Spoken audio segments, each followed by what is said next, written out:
Oh, Foxy, it's your birthday. Not for real, just for play. This is Cree Summer, and Moana Nui will be right back.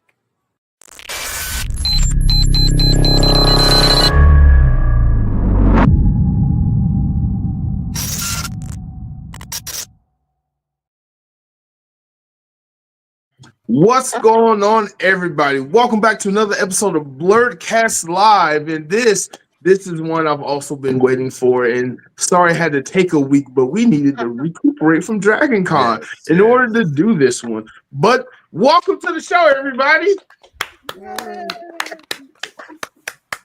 Tonight we're doing the Blerdkast Live post Dragon Con show, and I am yet again honored to have so many wonderful guests on the show. Maybe one too many, but I am honored to have every single last one of y'all on. But before I continue, what did I say now? What is happening? You know what you said. I don't know exactly what you said, sir. You know exactly what you said. Okay, all right. At least I had nothing to do with it. I had nothing. I am innocent this time. This time. Before we begin, if you haven't, please leave a like on this video and subscribe to Moana Nui podcast and Blerdography so you can get more entertaining live content such as this. And if you haven't, please become a member on Blerdography. You can do so by hitting the join button or becoming a Patreon member. We have a new member and a new Patreon member. So that's going to be interesting to talk about in a little bit. But before we begin, I'd like to introduce my moderator / also guest of the evening, Ms. Joy Stevens. Hello, everyone. I am Joy Stevens, also known as Joyride, also known as a moment of joy. And that's all you need to know about me. But I am also excited to be here tonight. I think this is going to be a great show because we're going to tell you everything you missed because you didn't come to Dragon Con. Get your life right. Yes, some of us missed a lot of Dragon Con while being at Dragon Con, and we need a refresher. True. I only missed the day, technically.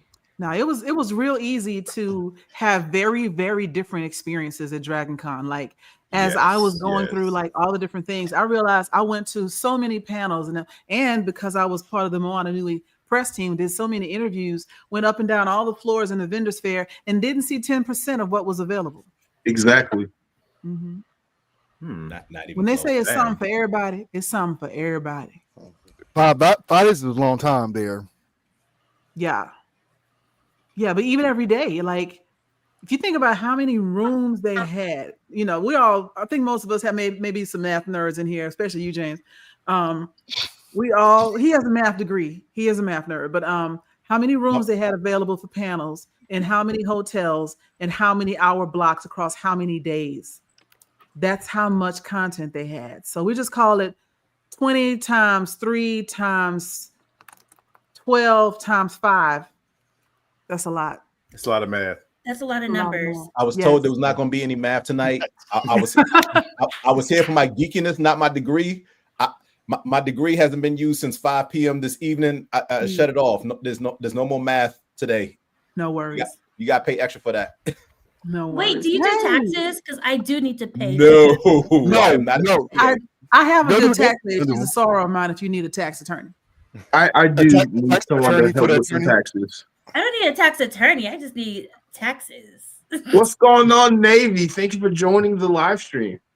Yeah. No, Thank you, Sherman. I feel you on that one. See, they tricked me. I can't do math. I can only do 33% and 40%. I bet you can. I was good at math, but I hated it. Could not stand it. See, I learned math incorrectly. I didn't have my glasses. So, I didn't have glasses at the time. So I thought 2 + 2 was 5, and I kept trying to make it work. So, like, the first, 7 years of school, I was just doing it wrong. Right, because you missed day one. I missed the foundational parts. And then they were like, well, maybe she needs to move up front. Maybe she needs to go here, blah, blah, blah. Turns out I was blind. I had that same issue. But before we continue, let's introduce everybody. Oh, my bad. Yes, Mark. So we'll I will put back on my moderator hat, and we'll start with my left. So, James, since you're the first one I'm looking at, we'll start with you. We'll go clockwise. Tell us who you are. Oh my gosh. I am James, also known as Miles Simmons on all social media platforms that matter. I am the engineer and guest commentator and host of various shows here on the Moana Nui network, including History, What You're Watching, Geek Speak on Sports, and something else I'm blanking on right now. Opinionated variants. An opinionated variants of the 616. Thank you, Teresa. I'm sorry. And I'm Joyride. I'm also with the Moana Nui podcast. I am his co-host for History, as well as for one of the hosts for Moana Nui is What You're Watching. And I have my own show on YouTube called A Moment of Joy. If you need some life coaching help, go look at the free stuff I offer, because anything more than that, you got to pay for. But yes, and I am the owner of some new dice. So the last time we had a geek show, Navy Montel, I was telling him how I hadn't really gotten into the Dungeons and Dragons, and I didn't have my own dice. And so we found each other at Dragon Con, and he gifted me my own set of beautiful ice blue D&D dice, and I have them on my bookshelf over there. I can't wait to use them. Thank you very much, Navy Montel. And moving on to Pop Tech, tell us who you are. I'm the +1, apparently. I was one. What? Why are you the +1? I am so confused. Because Mark has no tact. I believe that. I definitely believe that. So just a little background. When we were all getting together for the show, we were all in a chat together on Facebook. And so Pop Tech, I don't know if you use your real name, but Pop Tech was like, hey, I'm coming in late by my way. And Mark was like, oh, crap. Okay. And so everybody was like, what? He's like, no, don't worry about it. So nobody worried about it. We were not talking about that anymore. We didn't care what it meant. We didn't ask. And so then we get here online, and while we're backstage for the show, Mark just says, hey, so I didn't know you were coming, and I had been asked to reduce the number of people that were going to be on the show, but it's fine. You can be here. We're like, why would you say that? And he was like, I can go. He goes, no, it's fine. If it's fine, why would you say that? Just So what happens backstage doesn't stay backstage, apparently. No, apparently not. No, not when it's funny. 50-50 depends on what it is. Right. If it's good for the show, it'll make the show. Exactly. So yeah, I'm +1. I am so sorry that happened to you. Mm-hmm. I wish I would have been there. I would have rooted for you. Right. But now that it's been out, he can sue for damages. Yes, but I'm Pop Tech. I'm one of the press people who go to cons and deal with Mark and the lovely people that's on the stage here with us. Not deal with me. Deal with me. But I enjoy everybody. Communication thing when this is over. I'm gonna give y'all some communication skills training. I work with patients, cancer patients. I know how to communicate. Jesus, that escalated so quickly. Wow. Oh my gosh. But no, I do press at various cons, and I do Atlanta. I'm based in North Carolina, but I do a lot of Atlanta cons. So they see me a lot. You see me a lot behind the camera. Okay. Next around the clock, we have Teresa. Hi, I'm Teresa. I am TK1829, or How to Be TK on most socials. I am also a member of the Moana Nui podcast network. I contribute to the Moana Nui After Dark What You Watching group and the opinionated variants of the 616. It would be bad if I reminded James of that and then I forgot it myself, because I'm one of the opinionated variants. But and I also contribute to the Grown A Geeks podcast. We do Geek Chat and the Weekly Watch shows, mostly on Wednesdays. Okay. Smoove. What's up, everybody? Smoove Cosplayer here, your favorite salsa dancing cosplayer. IT analyst during the day at all of the parts of the day. Voice actor, cosplayer, salsa and bachata dancer, instructor, dad, husband, and Dragon Con attendee for, math ain't working right now, since 2012. Yeah. Okay. About 13 years. All right. Yeah, there we go. That's our story. We sticking to it. So coming to the middle, Bobby. Hi, I'm Bobby Nash. I am a writer. I write novels, comic books, etc., etc. I've been going. This is going to make me feel so much older than all of you. I have been going to Dragon Con since 1989. I've missed one of them since 1989. Impressive, sir. No, that's very impressive. yeah. Thank you. These days, probably the last, I don't know, 15, 20 years, I'm there as a guest. So I'm there in the comic and pop art track. It's what they call now the fourth floor of the America's Mart. So I'm up there selling books and all. So unfortunately, I don't get to see as much of the con as I would like, but it's fun. It's my favorite show of the year. So yeah. Cool. Okay, I'm gonna hit just to the left of you, Supreme Attorney. I'm sorry. Okay, Mark. Okay. Well, because Montel's like answering the queue, but he just said "screw me," so I was like, "Whoa, ma'am, whoa. you are on screen. You ain't got to You worry are about on that. screen. Well, I needed to make sure I was in the chat because I just needed to be sure I didn't forget that he didn't shout me out. You want to shout out? I would like one, yes. Thank you to myself. I'm working on it now. Thank you. Oh my gosh. Wow. Okay, so I'm the Supreme Attorney, Angela D. Williams. I did my first panel at DragonCon. Yay, go me! Hey. And What was amazing. your panel on? Is your favorite anime character going to jail? Shao Tucker is innocent. Edward is going to jail. Nice. Mm-hmm. Because you never forget your first one. Your first one will stick with you the rest of your life. So true. That's good because I had a great time. Ran out of time. It was fun. You're underselling yourself.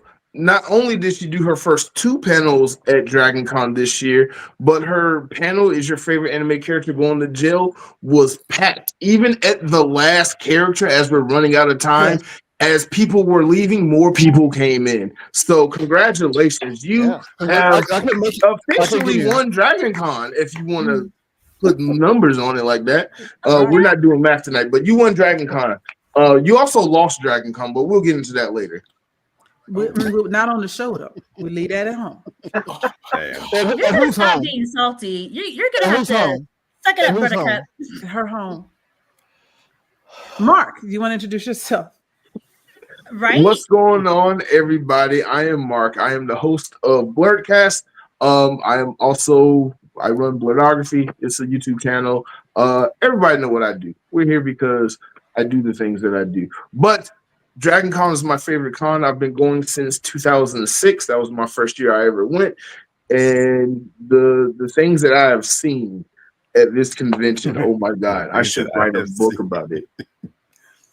Titled "The Things That I Have Seen." I have seen so much, so many things that I can't even talk about on here. The things you can't unsee. Really? Things you can't unsee. Really? For those of you watching the show on your phone, the comment that just went up said, if you need a lawyer, call anyone. If they don't answer, call Angela. That was dirty. That was dirty. But nobody can dog you out like people that really love you. Right? I mean, you can Google me and things come up. Can you Google yourself? Okay. So before this gets a dark turn, what we're not gonna do? Here's some cocoa butter Vaseline for that burn.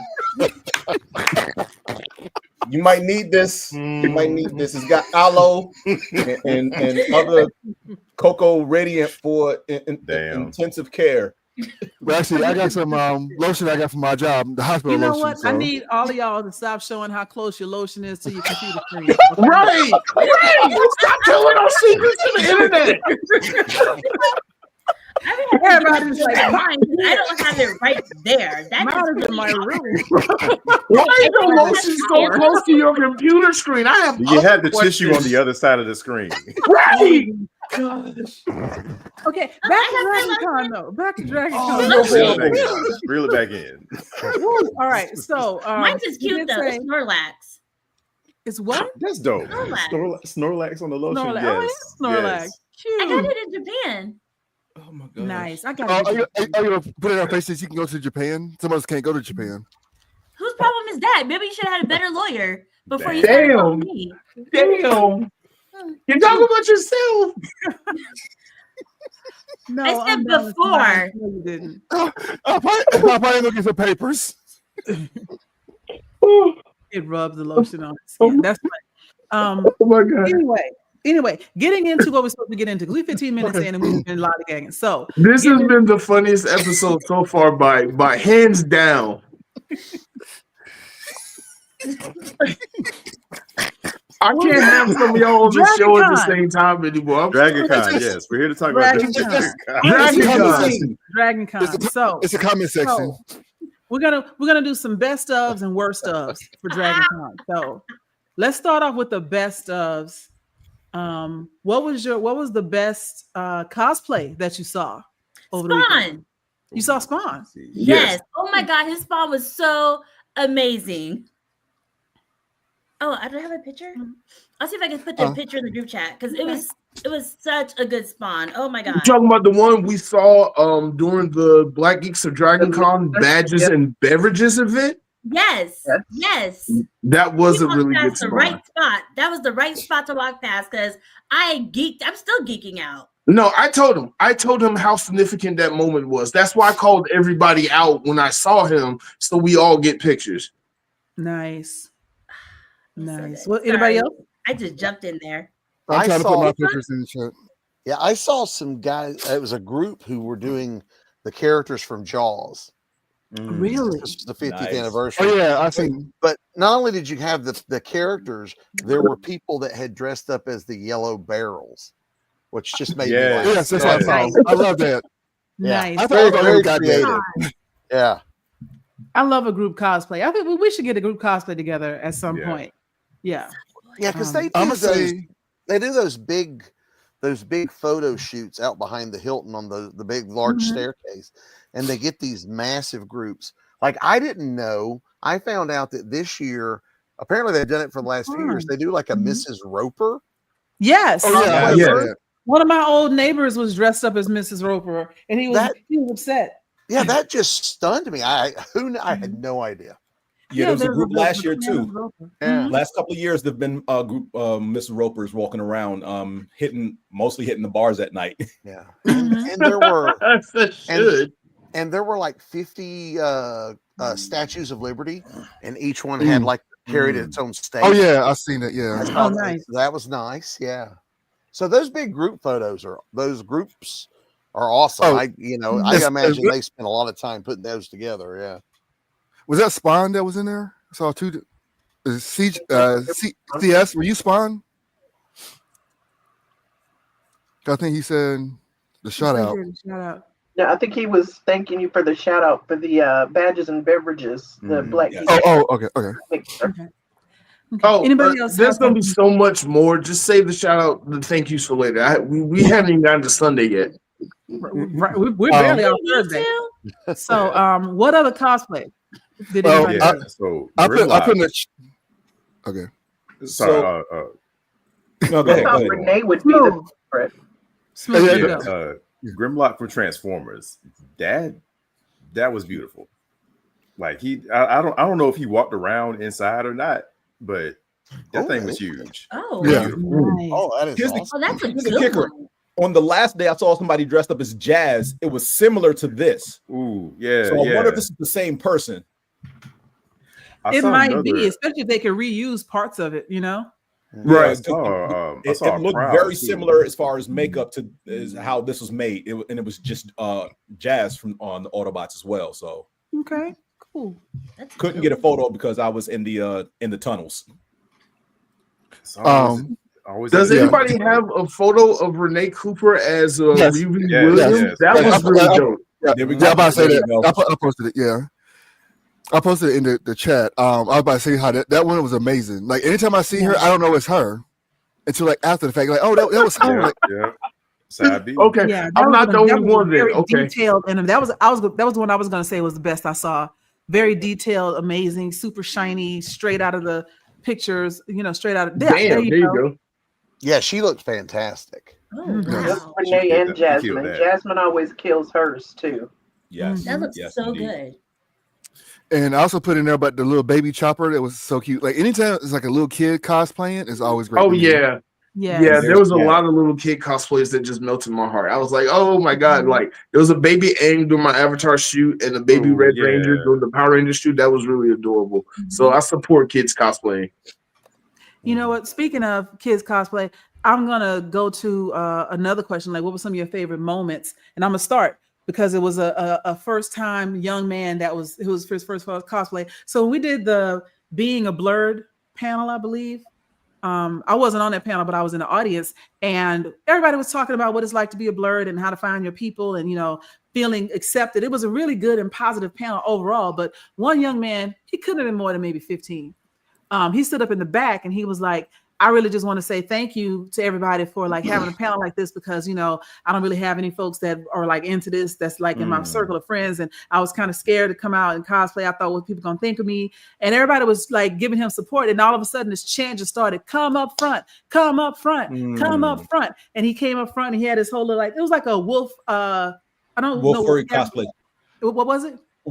Some type of wolf furry. I can't remember what the character's name was. It was like a wolf furry costume. He was a Morehouse. He had just graduated from Morehouse, though. That's right. So so he was maybe 19 or 20. He looked young. He did look young. He did look very young, but he had just graduated from Morehouse. Sure, yeah. But he came up and he waved and everything. He was kind of timid, but he put the wolf head on and kind of waved at everybody. And we were cheering him on and everything. I'm like, this is what it should be about when you have someone, all the previous generations, all the other nerds who, you know, who have been doing this for years, to encourage someone to like live their favorite fantasy life, etc. And then when they did the Black Geeks of Dragon Con photo shoot on Sunday, I saw him again and I saw people being like, hey, like he was old family and friends. I love that. That was one of my favorite moments. It was great. What was the cosplay you wore? What did you say? Which cosplay did he wear for the Oh, I was saying I concur to that because I was there too. The whole reason why that whole come up front chant started is because I couldn't see him. From my perspective, he was behind a pillar and he started talking about like, how do you be confident and a bunch of other stuff. And I was like, no, you need to come up front so we can talk to you. And the response that I forgot his name, but one of the panelists gave was perfect. Like, you mean you're in a room of all this Black excellence and you have a problem with confidence? That's what made me start saying, like, hey, come up front. I need to see who you are. He's a nuclear engineer, by the way. Wow. I am going to interview him. I gave him my card. I hope he reaches out to me. If you're watching this right now, I want to interview you. I want to tell your story. I want people to know who you are. You should like not be afraid or scared to announce your geekiness and your Blackness, because like that's the thing that's in right now. Like, being a Black nerd right now is the best thing in the world, and Dragon Con really proved that tenfold to me. True. It's a great community. It's and if you're because sometimes I'll meet people, it's like, well, I'm a fan of this and nobody else is a fan of that. I guarantee you there's a group at Dragon Con that's 100% this thing that you love. And very open and welcoming, like you guys are talking about this panel. I see that a lot of they're very opening and welcoming. And I see, like, especially with the cosplayers, I'll see the more experienced cosplayers like helping, you know, giving advice, and they're not like keeping all that to themselves. They're really out there, you know, sharing that knowledge about this thing they all love. And that's and I don't see that at every show, but Dragon Con certainly it is a big part of that community coming together. Of everybody. You're right. Everybody helps everybody. Everybody is happy for everybody at Dragon Con. You know, you don't see a lot of cliques or hate or gatekeeping. Like, how can you do that? You're not supposed to do that. This is Dragon Con. Everybody's like, what is that? I don't know. Put some googly eyes on it. It's great. You know, so. Exactly. We'll turn anything into a cult, you know. Right. Oh my goodness. Oh, did that y'all was see another thing I saw was the new cult was the cult of Genu. Who if you haven't seen I have a picture of that. Yeah, I know you do, because I was there with you. Do you want to post the picture that you was in? I can post that one. Wait. Which one do you have? I don't think you want that. You was, I should have proved it before. Unbalanced minds is a great point. Like you can just walk up on pretty much anyone and start talking. Mm-hmm. I was waiting for our panel to begin in the Hanover AB room, and I'm just outside because I'm just standing out there. And total random stranger walks up to me. He goes, "This is pretty cool, huh?" I was like, "Yeah, I love coming here." He goes, "This is my first time at Dragon Con." I was like, "Oh, for real? Welcome." Blah blah blah. And he was lost and he didn't know where to go. And I was like, "Okay, here's what you do." And oh, let's look at this. Did you get the app? He goes, "What app?" And so I'm like, download the app. I'm giving him all these instructions to the point that other people started coming up to me like, "So where would I find?" I don't work here. I'm not a volunteer. I just happen to know some stuff. I don't work here. But I knew enough to help them all out. And then like a real volunteer came over. I was like, you know what? I don't know the answer to that, but the volunteer is right there. She can tell you. But just if it hadn't been me, it would have been somebody else. Everybody is so willing to help you if they can, you know? Yeah, great conversations just walking up and down the street with people you don't know. Yeah. Just because we have this thing. Because really, almost everybody within that 6-block radius is probably there for convention. Yes, either there for Dragon Con or really, really mad, or lost. What the hell? Yeah. I did some real networking while I was in line only for the badges. I was networking while I was in line. They're open. The Genu Shrine. The Genu Shrine was awesome. Oh my God. No, you cannot send that picture. Yes, I can send it. You know, Joe, you brought up a really good point, like with the whole anything goes mindset at Dragon Con. Like Dragon Con was my first convention and my first time cosplaying. And like from the jump, I see like no holds barred on anything. I'm seeing Sesame Street Jedis. I'm seeing Mandalorian fairies and all of that. Like, so like from the jump, like right. So from the jump, I always had this mindset of like, look, I'm gonna do anything. Like, I'm not gonna stay confined to who I look like. I'm not gonna stay confined to like my body type, all that kind of stuff.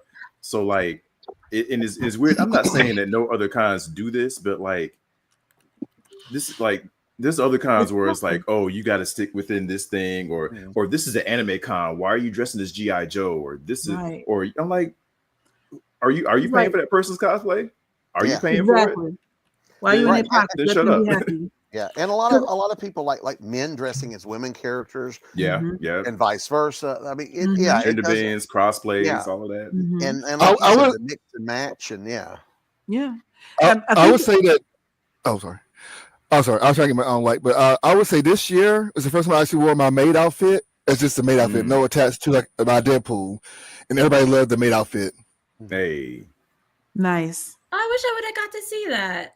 You can see it online. He's got it on his TikTok channel. No, I want to see it in person. Y'all work that out behind the scenes, but no, put it back on. Put it back. The TikTok though is great. He goes, because I wouldn't, unless you. But I'm just. It's that I love that series that you do on your channel.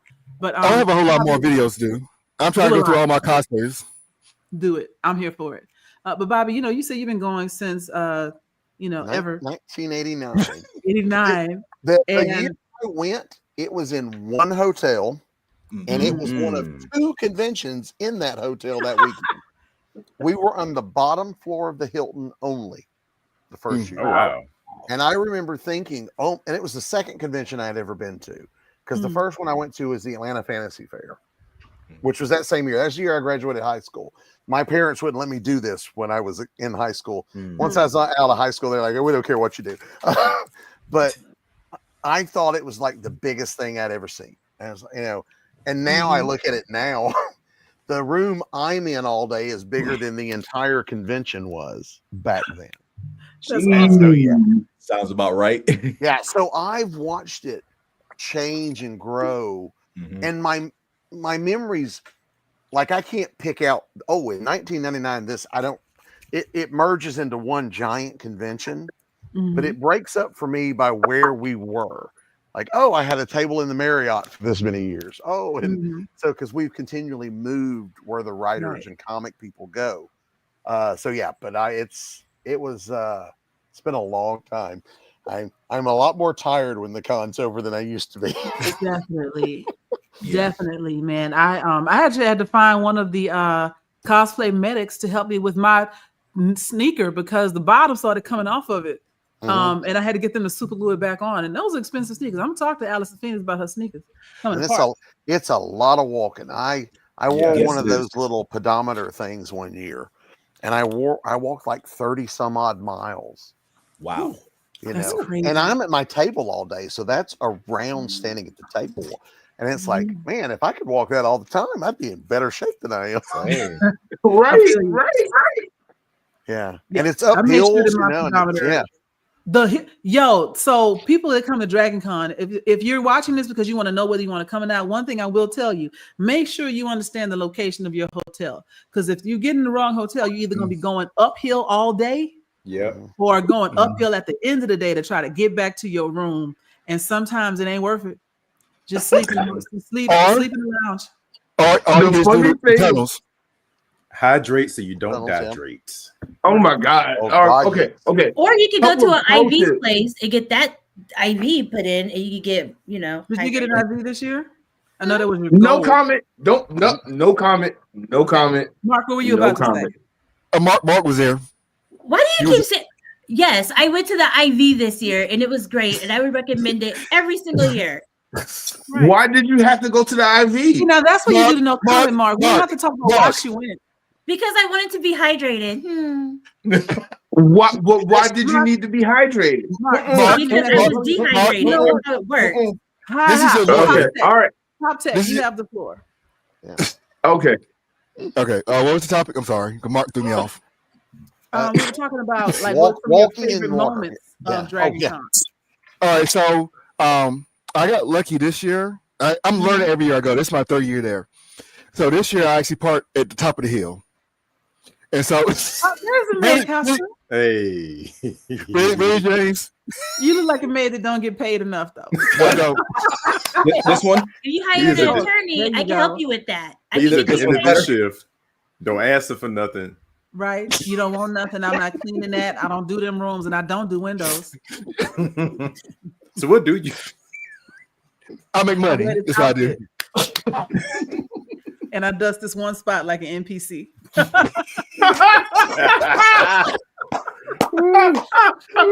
Love it. Love it. All right, so I got smart this year. I parked at the Hyatt. The Hyatt is the highest point of the hill. And so I was able to go for the Hyatt. I just took the tunnels to everywhere else. I didn't take the hill down anywhere. I know. I mean, it's backed up in the tunnels, but I'd rather take the tunnels than that hill, especially at night when people trip over things in the road. Yeah. Sometimes the foot traffic inside is not worth it. Yeah. Oh, I agree. I can't do that duck walk. My leg's too long for that. Yeah. And sometimes not everything's connected. Like when I'm in the America's Mart and I had panels at the Cortland Grand, which that's cross town. And one of that's them like a half-mile walk. Yeah, and one of them was during the parade, so I had to take the long because I couldn't cross the road during the parade. Dang. So it's a lot of walking. But I have learned from where I am, instead of going up the hill toward the Hyatt, I go flat over to the west and take the escalators up, come out of the west, and then it's downhill. So it's a little further walk, but it's not a hill. Yeah. It's smart. Yeah, anything better than a hill, honestly. Yeah. Because coming up from the Hilton and all or the Cortland Grand, that's a steep hill. Yes, it is. Coming up. So yeah. It'll make you curse. Yeah. Finding the tunnels. Yeah, either going to the Hilton and going through the tunnels is the best way, or the parking deck and take the tunnel to the food court. Absolutely. That's the best. That is so much easier on your legs. A good way around the parade when it starts is the entrances to the MARTA station. One is right there at the bank, and the other one entrance is over there at the food court. Yeah. If you're in the crowd, if you have to get through the crowd to get there, sometimes going around. I went up to the Ritz around. But last year I did that. I went down to MARTA, and they were like funneling us through and then back up the other side. Back upstairs, yeah. But like you said, you learn each year where the best routes are. You find new routes. Oh, that's a good way to go, and you kind of. I'm definitely use those routes next year. Yeah. So No, another thing to think about is if you are going to, hey cousin. Hey cousin. Cousin! Hey, cuz.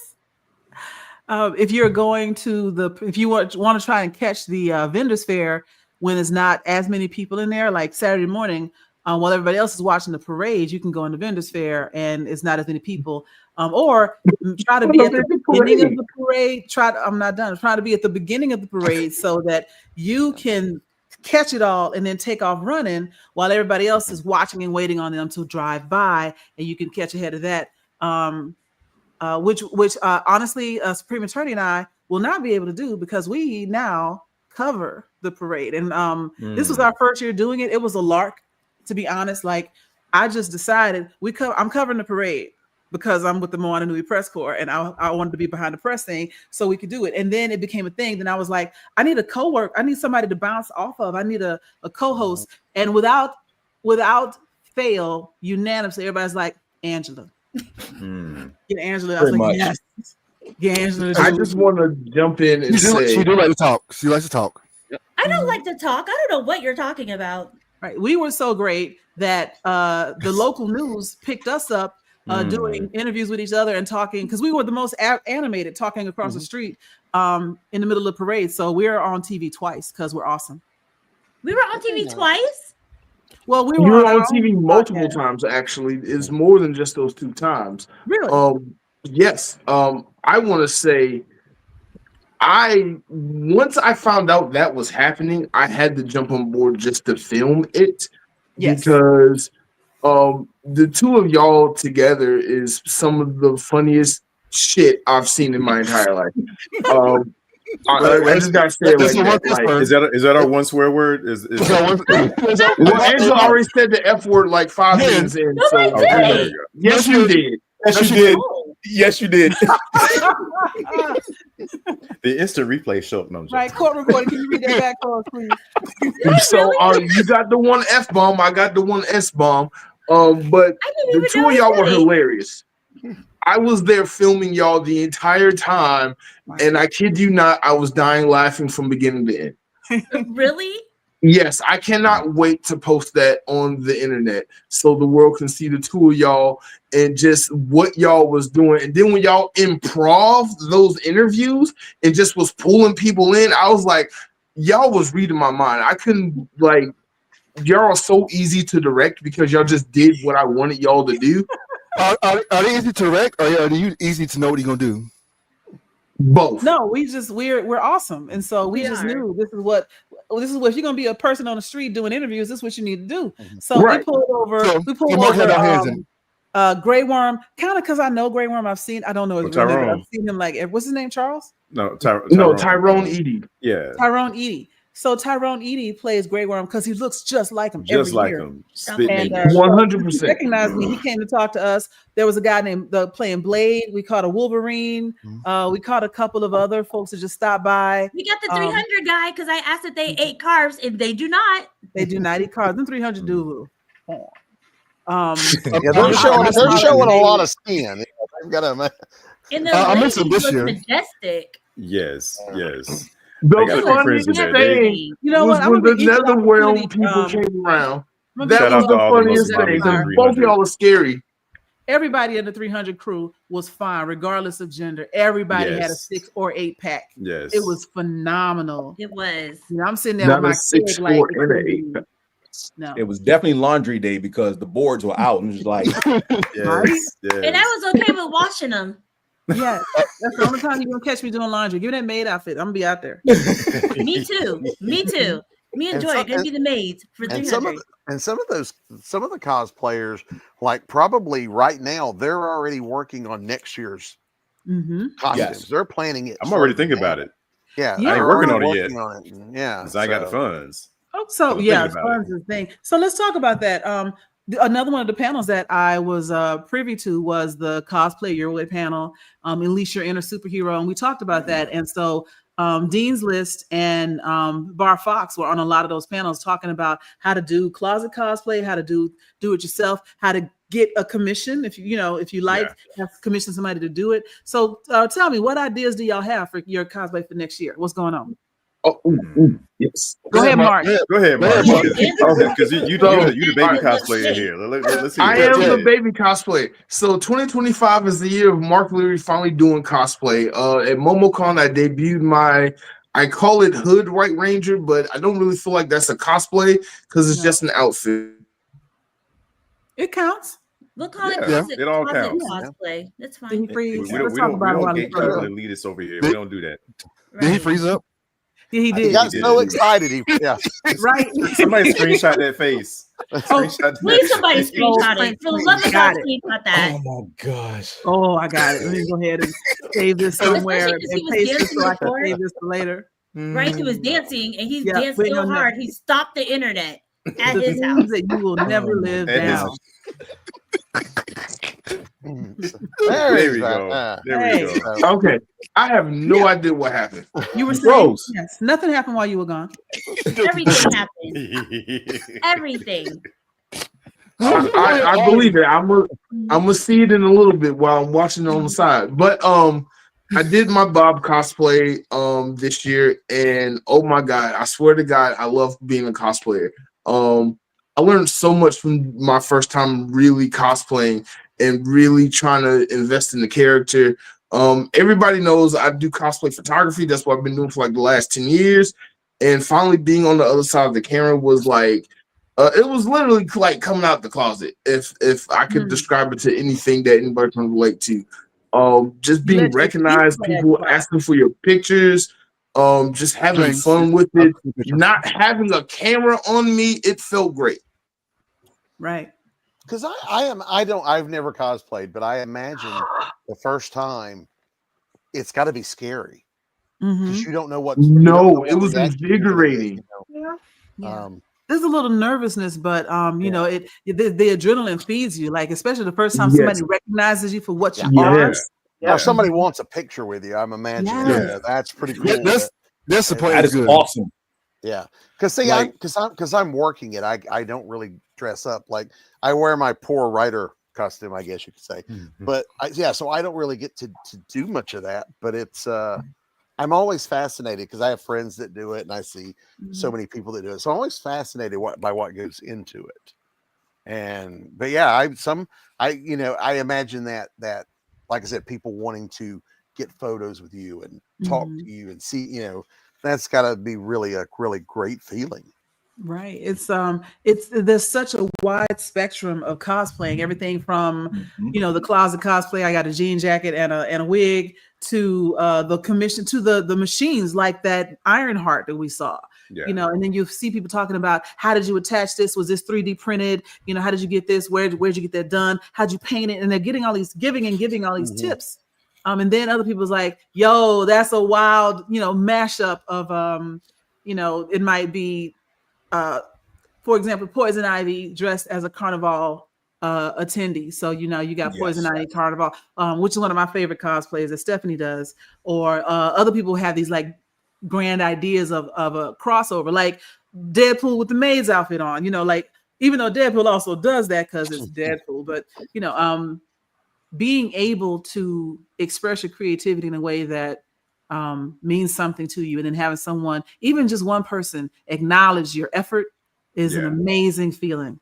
And once you do it, Bobby, you never go back. I'm saying it. Don't take much. Bobby, we got to get you in the cosplay. Do it. Like I don't have much time now. I don't know how. It's that much time to do it. Time consuming. It is time consuming. I mean, since it's out of the closet. I mean, but I'm thinking at the convention because I'm working from 9 in the morning until midnight. So they won't let you dress in costume and also be at the writers' table. I could. Like my friend Afua does. She's she cosplays every single day. Yeah. She cosplays at her table, so I could do it, but I just haven't. Yeah.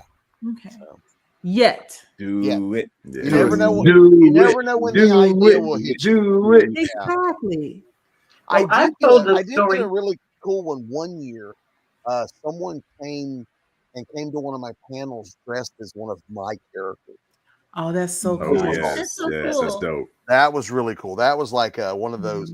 Wait, you put effort into looking like somebody I created. That's awesome. Yeah, you made it. That's nice. Teresa, what were you gonna say? Oh, I was just going to say that I've told the story on other shows of my first like real elaborate cosplay that I had commissioned. And I just, I saw the character and I was completely drawn to it. And so I commissioned the outfit. But I mean, that character was on, I think, one episode of one show. And so when I showed up for the photo shoot, I wasn't sure. I didn't think anybody was going to know who I was. I know who you're talking about. Which was This is my fine. favorite cosplay you do. Right. I was happy just to have the outfit and to be there. But, I'm walking up to the glass doors at the Hilton, and a young man steps to the side and he holds the door for me and he says, "Madam President," and he bowed. So he knew who I was. And I was hooked from then on. I was the United Earth President, the Star Trek Discovery, the character that Stacey Abrams played. And several people knew exactly who I was. So I was a happy camper and I was hooked. Yeah. There are even the thing you think is the most obscure fandom at Dragon Con. Yeah, there's a group. There are people that love it. I saw a group one year dressed as Space Ghost and the little Gleeks that were with him. And that's a deep cut. I would have loved to see that. I love Space Ghost. You know who I need? I need a Lion-O. I don't think I've seen a Lion-O. Really? I have. It's been a while. I've seen it. I don't think I have a picture of it, but I can't remember how long ago it was. But I've seen Lion-O. Like, I want to say I saw one this year. Yeah, same. I spent too much time in the interview rooms, man. But I mean, I got to meet John Boyega, so I'm fine with not seeing Lion-O. Put a pin in that. Put a pin in that. Put a pin in that. So okay. I do want to say this though, Bobby. Just do it, because closet cosplay can be your best friend. Like to share something right now. This is 2008. Okay, this is like my second or third Dragon Con. Oh, very nice. Okay. So all that's from my closet. Yeah, the closest thing I got this year, I was part of the Big Damn Game Show on Saturday night, and I was on stage, and they gave me a cloak to wear. So that's as close as I've gotten. That I came on. I had the cloak and then pull it. But yeah, that was fun. So if you guys have never been, a gateway drug. Yeah. If you guys have never been to the Big Damn Game Show, I highly recommend it. It's a lot of fun. It's more adult. It's not for the kids, so it's at night. But it is. They have. Yeah, we don't like this. They let someone live streamed it, so I think you can actually see it. This year. Yeah, so it's a lot of fun. Is there usually like a really long line to get into that one? There's a bit of a line, when it starts, because the people start lining up early so they can get to the front. Some people want to get in and be picked to be part of the game, part of the show. Yeah, because they get people from the audience to play games. Okay. And so that sounds like fun. It is absolutely. It runs like 2 hours, but it is absolutely just a wonderful time. A lot of laughter. The crowd is really into it. It's usually in one of the Hyatt ballrooms at night. But I like I said, if you can find it where they streamed it, it's absolutely hilarious. And nice. So it was really cool when they invited me to come be part of one of the games, which was really fun. So it was big fun. Cool. Smoove, I saw you when we started talking about cosplay for next year. You said something you wanted to do. So tell us what that is going to be. All right. I got a couple of like back burner cosplays I want to finally get off the back burner, like stuff I've had planned for a while, just never had either the means or the funds to do. Hopefully me and Mo, Dominican Night Cosplay, hopefully we will finally get our Harlem Heat together. Ooh. So hopefully that'll happen. Okay. All of this is budget pending, basically, which I understand. I also want to do Destro from G.I. Joe, the gold head one. Yeah. That would be nice. So a plan I had for that was, I always got to put some little extra spin on it. So I figured, Destro being an arms dealer, and then also G.I. Joe and Transformers both being from roughly the same universe. Right. I wanted to do Destro with Megatron as his gun, but if I get an actual Megatron Transformer, I'm not taking that to Dragon Con with me, because somebody gonna snatch it. Yeah, and I'm gonna be pissed off. So I was like, let me see if I can find somebody who 3D prints it. So as I'm looking for that, I find a 3D printed version of Optimus Prime's laser cannon. So I was like, let me get that. And you know, head cannon here. It's not too far fetched to think that Destro could reverse engineer a human sized version of his laser rifle. So I'm gonna get that, you know, get it, you know, sanded. I hate sanding stuff, but you know, get it sanded, painted, and maybe have like Mars Industries on the side of the gun. So like, so that'll be my prop for it. So those two, I want to do Mortal Kombat Annihilation's version of Jax. All I gotta do is just find it. I do the Mortal Kombat 3 version. I just gotta get the dog tags and the vest, and I got a gender bend of Polaris from X-Men in the works. I got the wig for it, but I just gotta get the rest of it worked out. So that's again budget pending, but that's a tentative plan for next year. I think I have an idea for the first cosplay I did a few years ago was Rogue. Nice. And it was just a Rogue costume off of Amazon with the little fake boot cups, you know, shoe cover boots and everything. and I didn't do the hair. I just took some white acrylic paint since I'm already going gray right here. I took some white. You got it. It worked. And it worked. But the idea I want to have is a slight variation on a theme. And I want to do a reggae Rogue and throw a little bit of red into the uniform, maybe a little Jamaican flag in there somewhere. I like it.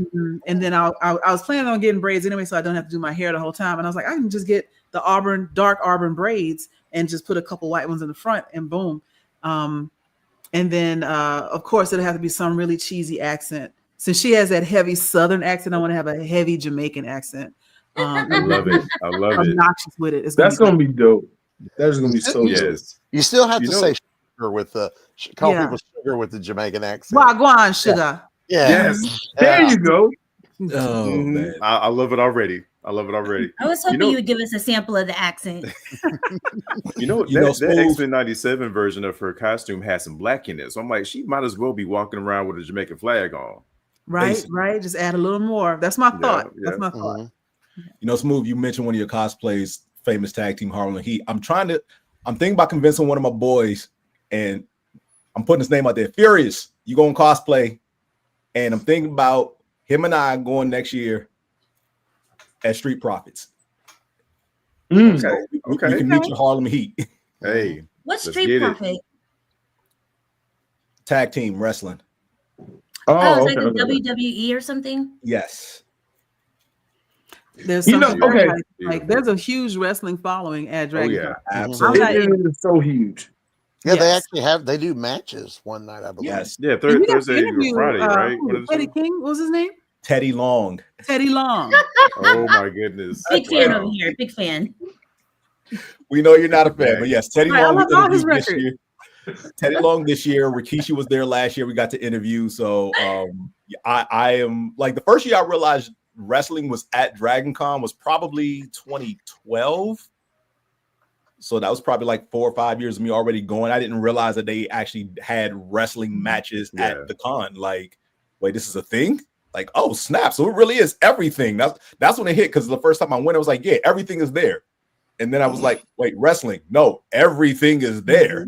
So yeah, because they do. They also have, like, especially at night, because they have wrestling, they have game shows, they have concerts, they have balls. The bunny hutch. They do like the bunny. Yeah, I think there's like a geek prom. yes. Dances and all. There's just all kinds of cool. I know they do the what is it? I'm blanking on the what's the movie that everybody sings along? The Rocky Horror Picture Show. Rocky Horror Picture, yes. Yeah, they do the Rocky Horror event. They do, there's you can't do it all, but there is so much that it's just if you're because it's an around the clock thing. Yeah, I mean, you could be at it 2 a.m. and there are people doing something. Absolutely, yeah, 100%. It's so funny that you bring that up, because I've been going to Dragon Con for like 19 years, and my big thing about going outside of Black Geeks to Dragon Con is knocking off something from my bucket list. Every year, I try to find something that I've never done at Dragon Con, and I try to do it. Usually, most of those things happen because of just getting lucky. But there's still so much at Dragon Con I have yet to do, like the cosplay at the aquarium event on Saturday. Never done that. They've been doing that since I've been going to Dragon Con. So 19 years they've been doing it, and I've never gone because it's A, an extra charge, and B, it's just so much going on at Dragon Con that if you walk away, you feel like you're gonna miss something. Like there's other events in Atlanta that happen, like college football starts this weekend during Labor Day weekend. Black Gay Pride happens that same weekend. Trap Sushi does events during each of the conventions. So there's other things that go on outside of Dragon Con that may be Dragon Con related, depending on your interest, that you just don't get to do. But this year I was able to get things crossed off my bucket list, even if I didn't know they were on my list, like the John Boyega interview. Yeah, I want to talk about that. Let's talk about it. It's my nephew. That was his first. That was his first year at Dragon, I believe, right? I think that was his first time at Dragon, John Boyega. I don't think so. I don't think he's been before. So that was. He's been before. Has he been before? I wasn't sure. Yeah, I think he's been before. But maybe not consecutive years. Like I don't know if he was there last year or the year before. Yeah, no. But I wasn't sure if he had been there before or not. Right. If I had to guess, I'd say he probably came when the Force Awakens came out. Yeah. Came out. Yeah. Mm-hmm. But we got to meet him. It was awesome. It was everything. It was something. It was wonderful. He's a Does really he smell cool like dude. roses? I think he smells really good. In my head, I think he smells really good. But he does smell good, but he smells like sandalwood. Oh. Mm-hmm. Very sexy. Okay. Yeah. And he's a really nice, down to earth guy. Like, what I liked is as we were interviewing him, people asking some different questions and everything. And if the question was kind of like, what? He would just be like, what is that? But also he gave very thoughtful answers to everything that we asked him. He was really, really cool with, just giving what, Mark? Yeah, why is Mark smiling so hard you can't see his eyes? Like, what happened? Just go ahead and see how his arm is around me? It's because he loves me. Because I'm his favorite. I'm his favorite. No. And Mark's not even in the picture. It makes sense. Dang. That's a whole other thing I had an issue about, but it had nothing to do with me. So I'm not gonna. Okay. So you just gonna laugh to yourself and not let everybody else laugh? I want to laugh. I love you. Okay. I have a very, very important question to ask the other 6-7 people on this panel. Would you rather be Doctor Who or 007? It's a very important question. Please take it seriously. I think Doctor Who has cooler costumes. Yeah. Okay. He goes a lot more places. Yeah. And I want to go in the TARDIS. I did 007 because I like gadgets. I love gadgets. And my name's Q. It's like Q in 007. True. You are literally cute. Okay, so everybody listening, even the 2 people that were there that should have got that missed it. No, we the missed John Boyega interview was very interesting. We didn't miss anything. Right. You asked the question. What were we supposed to say? I know. Like, we want to laugh, but we're not laughing yet. We're confusion. Okay. So James, Joy, y'all was there with me. We experienced the same thing. I'm not going to talk bad about it, but there were things that happened that the 3 of us looked at each other, plus my assistant. We all looked at each other and we was like, what is happening right now? That was one of the questions that was asked by an outlet that I personally felt, this is just my opinion, can't speak for everybody else, made everything kind of go south. It did kind of change the mood in the room. And I'm gonna take that and build on what you're saying, because I noticed this the last year or the year before at Dragon Con. I was in the audience and it was a panel about Octavia Butler. And I believe everybody on this screen knows who Octavia Butler is. She was an amazing talent. Her books are damn near prophetic at this point. And the panel was a group of, it was maybe 3. It was the lady who put the panel together and like 3 authors, and not a one of them had read anything by Octavia Butler. One of them hadn't even heard of her. And I'm guessing that they probably had to fill the space because maybe other panelists couldn't come. I'm giving them the benefit of the doubt. But they really didn't know anything about her. So we're, the audience is we're just talking to ourselves at this point. And they're giving tips on how to be a good writer. Now, what you got to understand about Octavia Butler is she was a genius when it came to Afrofuturism, when it came to Black-centered sci-fi. And multiple award winners for every book that every book that she has. Some of them have been turned into TV shows, etc. She's an icon in the Black sci-fi space. And somebody in the audience was asking, like, how could we become, writers, et cetera, and get recognition and, make a living at it. And one of the guys up there who happened to be like a white man was like, well, you just got to write a good book and just work hard, bruh. I know you didn't. You just said you never heard of Octavia Butler. She wrote several good books. And so clearly there's more to the system than that. But my point about saying all of this is when you don't know the subject matter because you've never had to pay attention to the subject matter, you tend to say something that feels like shoe leather in your mouth, right? And so the same thing happened during this interview. My estimation, and this is just me outside of looking in, the guy that asked that question, I don't think he really understood who John Boyega was. And so all he knew was that guy is a Brit. Let me ask a Brit question. Would you rather be 007 or Doctor Who? Which also means you don't know a whole lot about British cinema either. Why are you in here? Sometimes they try to get those gotcha questions. That's not even a gotcha question. I know, but that wasn't a gotcha question. That was a fan question. Sure. Yeah, now to your point. Yeah, it'll get somebody else did ask a question. They were trying to do a gotcha moment, and they got because it was a question that had already been discussed to be off limits, and they asked it anyway because they were going to try and get him, and it just shut everything down after that, And so we ended up being some of his favorite people asking questions just because we actually know him, know his work, and ask good questions about the things that he worked on in the past, how he felt about some of his projects. I asked a question about how do you feel like being, impromptu role model for a lot of people? And so he gave really thoughtful answers to all of that. So that picture that James put up, when we came around the corner to take a picture with him, he was actually literally happy to see us. He was like, hey, because he remembered us. Can you know how my life was made that day when John Boyega saw me again and recognized me from earlier in the day? Y'all, don't talk to me. I'm a celebrity. Y'all can't tell me nothing. Hold up. Let me tell y'all how swole. Hold on. Wait. Let me tell you how swole Joy's head is since that photo with John Boyega. You saw the photo I put up. Put it up again. Look at Joy's social media and check out her profile photo. You think she was the only one in that photo with John Boyega.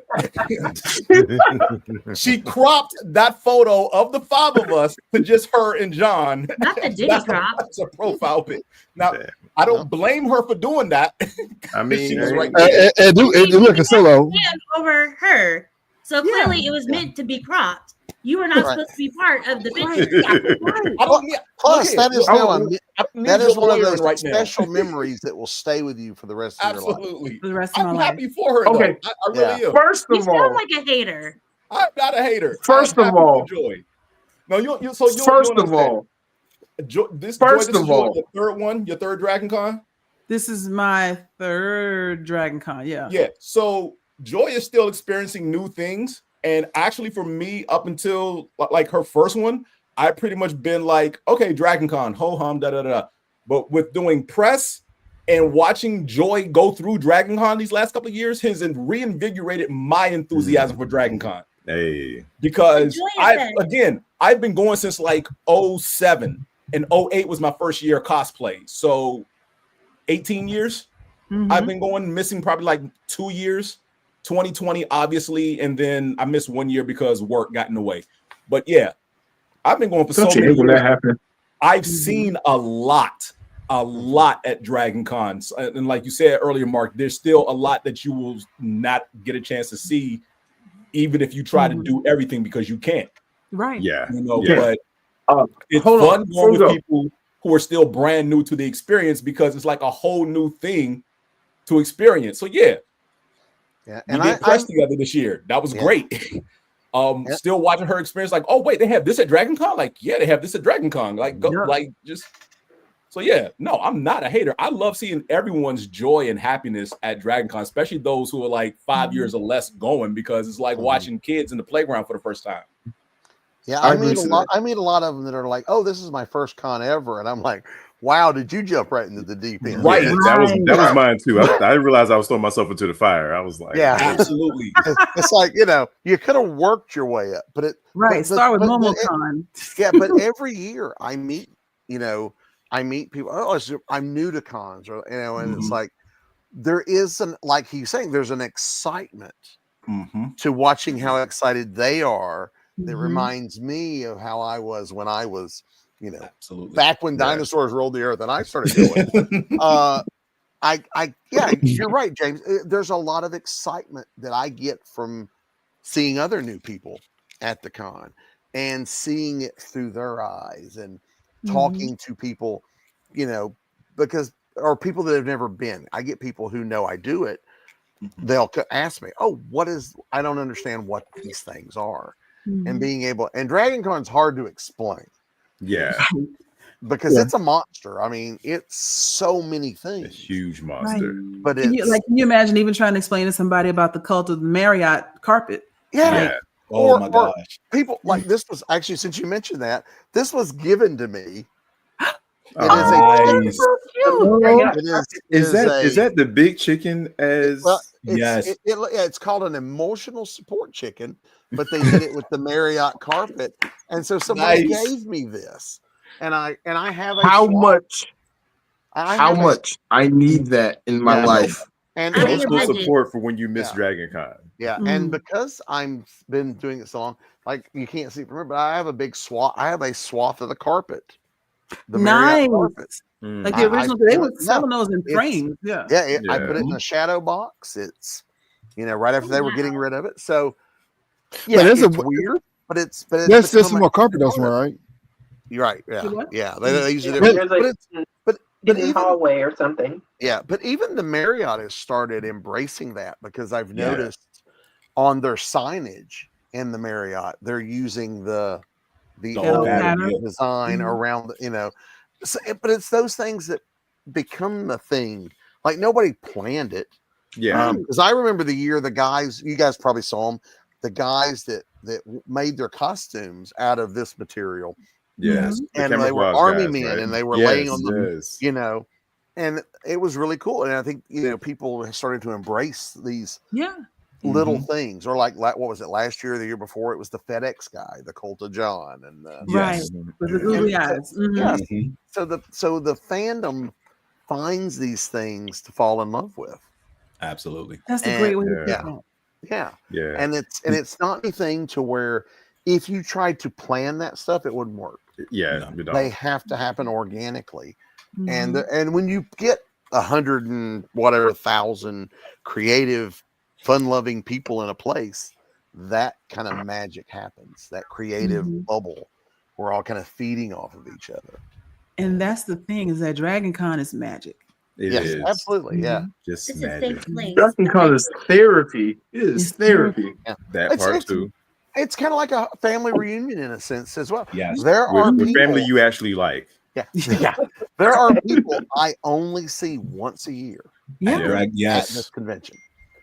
And some of them for decades now. Once a year, we catch up. How you doing? Good to see you. That's a wonderful bit of the con that I look forward to. Is I'm going to get to see these people. So that's it's wonderful. And I've met so many people over the years that have became like lifelong friends, where we met at this convention, or we had something in common that leads to like friendships that grow and grow. And magic's a good word for it. If I could backtrack and piggyback off of something James said earlier, you mentioned like being afraid of missing out with things, right? I've realized you can have, people have FOMO from not being at something.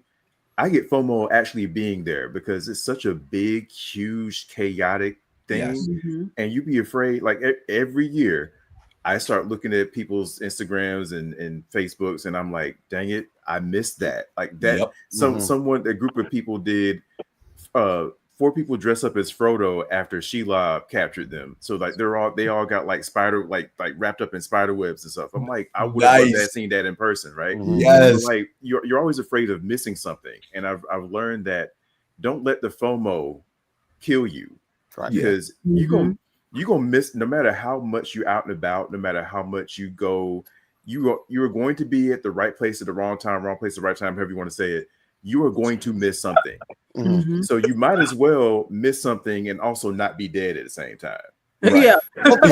But thankfully social media helps because I never get to go see the actors, but I can see people's photo ops, or I can see photos or videos from panels. But a cosplay, I see a lot of the cosplay because people are posting photos. Because I'm 3 or 4 blocks away during the day and not seeing as much of that. So yeah, social media has been a wonderful little thing to help me. Yeah, to help me see the things that I miss in person. Pop, I was just saying that's the thing as being a content creator. We can't be everywhere at once, especially with Dragon Con. You cannot catch everything. And you'll drive yourself crazy trying. True. True. Oh my God. Yes. Oh my God. Yes. And that's what I had to let people know the first couple of years I went, because after like year 3, it was like, okay, we can go together, but we ain't gonna be together. Like, you've been here about as much as I have. Once we get there, it's check in to see when we eating and where we eating. Other than that, don't ask my schedule is unless you plan on coming to the same panel I'm coming to, because from sun up to sundown, I'm gonna be somewhere going to a panel from a panel. I'm gonna stop and grab pictures. I'm gonna go to this panel and that panel, see the cast of this show and that show and everything else in between. And if I happen to get to photo shoots and get good cosplays along the way, cool. But don't ask, what are you going to do next? I'm going to see some cool next. That's what I'm going to do. I'm going to see some cool. I'm going that way. Right. So what are you going to do? Don't ask me what I'm doing because you want to. No, don't tag along with me. Find your own ish. Right. That's how I am. Here's a pro tip for Dragon Con. Here's a pro tip for Dragon Con. If you've never been, either just hang on to someone's coattails and enjoy the ride, or be prepared for chaos, because you can plan, use the app, schedule out everything, but I guarantee you're gonna double book, triple book. You're gonna miss something. You're gonna fall in line with something else that you didn't plan. Dragon Con is such a monster in its own self. Just show up. Just show up on Wednesday, and by Monday you will have experienced a whole other life you never thought you would experience. And just show up. Don't plan anything. Speaking of Wednesday, did anybody go to the Wednesday party on Wednesday? Oh, people start showing up. Yes, I did go to the party on Wednesday. Monday, Tuesday. Oh yeah, people start getting there early. The bane of my existence is I'm into I'm involved with the diversity track. So I went from first time cosplayer to second year. I was feeling it into last year, because actually this is 4 years now. Last year being invited to moderate a couple panels. So this year I think I did like 4 panels and I was doing interviews. So I'm all in at this point. Now I'm suggesting panels next year. Like, I want to host a panel doing this because I discovered who to talk to about all that kind of stuff. But I'm really interested in the diversity track because I'm a D&I specialist by day, but also the Silk Road track because I'm into K-dramas and K-pop. And every time I wanted to see something, I was double booked. Like, I had to choose obligations over the other cool things. So next year I planned a panel called Soul to Soul. So so I could have like the whole discussion around like R&B versus K-pop and your mama's fried chicken versus Korean fried chicken. Like, it's gonna be a whole thing. I got a plan. That way I could be. I want to be on your panel. Be where I want to be. You don't even do K-pop. What are you talking about? That doesn't matter. I know about Black and Korean. I know about being Black and I know about being Korean. But Mark? What do you know about? Mark? Well, you talking to Mark? Mark? Yeah, Joy, of course I'm not talking to you. You know what this shirt is. He does it. Come on, ATs. Yeah, I would love to be on your panel, Joy. Thank you. Yes, you can be on my panel. And Teresa's gonna be on the panel. But Mark, you said you wanted to be on the panel too? Yeah. Who's your bias, Mark? What's your favorite K-pop? Name 2 K-pop groups that are not BTS or Blackpink. My favorite K-pop band is 2 a.m. or what do they call it? Still 2 a.m. Okay. I don't believe you. You said don't gatekeep me. Name one You said member don't from gatekeep 2 me. a.m. No, sing a song. Sing a song. Okay, I don't know the song because I don't speak Korean, but I know the dance move and I know the video.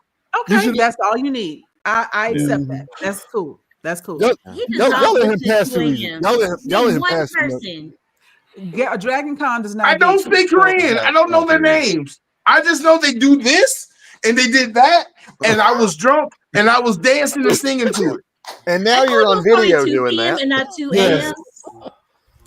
It was probably 2 p.m., not 2 a.m. No, it's still 2 a.m. That's the name. I specifically remember. I You am know a what? drunk that remembers stuff.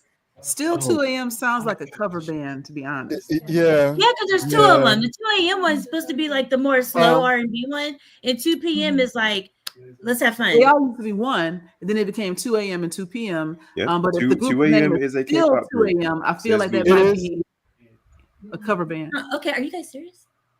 Yes. There you go. So, but we were just talking earlier about how Dragon Con is accepting of everything. So, Mark, you're more than welcome to come to the K-pop, whatever you want to do. Even if you are just going to learn or just want to hear what's said, that's the beauty of all these different panels. I just want to learn. Yeah. Yeah. You guys also talked about scheduling. There's also the beauty of Dragon Con is sometimes you can have a whole lot of fun by just picking a wall to lean against in one of the host hotels. Yes. And Yes. people Watching. Yep. Yes. Oh my God. You will see some of the coolest, not only cosplay, we talk about cosplays, but you'll meet some interesting people. I tell you that one of the, I have a story from that it's several years ago now. We were in the Hyatt one evening, just kind of hanging around, and we were like just a group of us. And I remember one of my friends looks up and goes, "That guy looks just like Harry Belafonte." And Harry Belafonte was not a guest at the con. And I'm like, oh, and I looked up and I went, wait, that is Harry Belafonte. Wow. And so Harry Belafonte comes and walks over, and he's got a cameraman. And he walks up and he's talking to us. He's asking, I don't know what this is. He says, we were driving through and we saw this. And I went to CNN and said, I need a cameraman. Wow. And he filmed a little documentary about Dragon Con. And so he's talking to a bunch of us just hanging out because he saw it and goes, I don't know what this is, but it's cool. And I got to find out what it is. And he just strolled in and started talking to people. That is such a cool story. Yes. Oh, it was a wonderful, and he was a really cool guy, and he was, it was just great. But it's like, it's like nobody knew he was there. He didn't have a badge. He just walked in, and how did he get in? He can't come in. Yeah. Right. Well, I'd like to think that if people were, oh, it's Harry Belafonte, okay, but stuff like that kind of happens. Just the people watching, you never know who you're going to run into, or who you're going to see, or you're going to, whatever's going on. There's always something cool going on. Yeah, absolutely. That's how I met Stan Lee at Dragon Con, because of the opposite of what you said. Somebody was doing their job and badge checking guests as they were going across the Sky Bridge, and I happened to get stuck in front of Stan Lee of all people. 2012. Well, they're a lot more diligent about that now than they favorite Dragon Con. Yes, definitely. Yeah. I remember we were trying to get in the side door in the Hilton, and we almost got arrested by ICE. Like, it was bad. They were really keeping control on those. Papers, please. Teresa met some famous people too. Who'd you meet, Teresa? Oh, wow. Superman. Yes. You met a Superman. Ooh, I got to interview Peter Macon from the Orville. He plays Bortus. That was one of my favorite things that happened that weekend, because I got a solo interview with him, and he was so engaging and gave me a bunch of free gifts that I wish I could show y'all, but it's in the living room. I already hung it all up, so I'm not going to take it off the wall. Yes, you can. Go ahead and do it. Brandon, you don't need you. Since we're on a first name basis now, Brandon thanked me for my smile. Oh, I would have a big head after that. Right? You go. Right.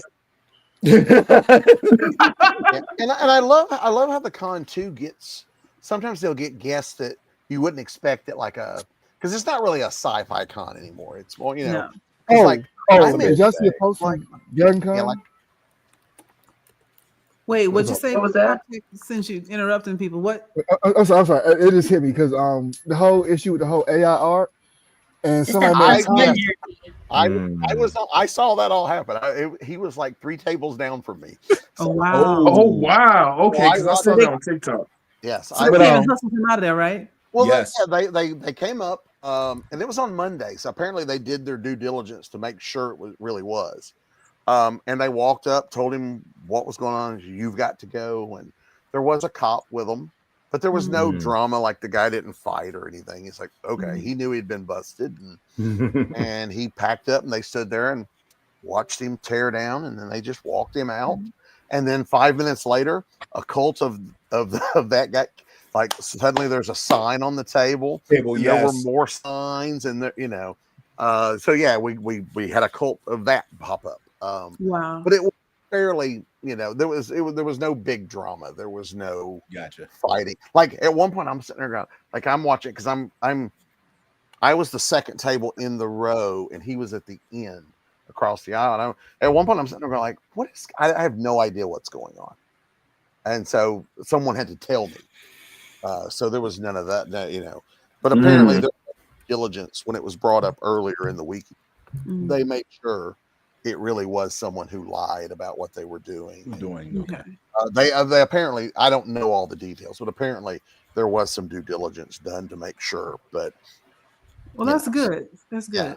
Yeah. It was, it's one of those things. I mean, people you're always going to get one or two. You get a bad apple here and there that try to do stuff.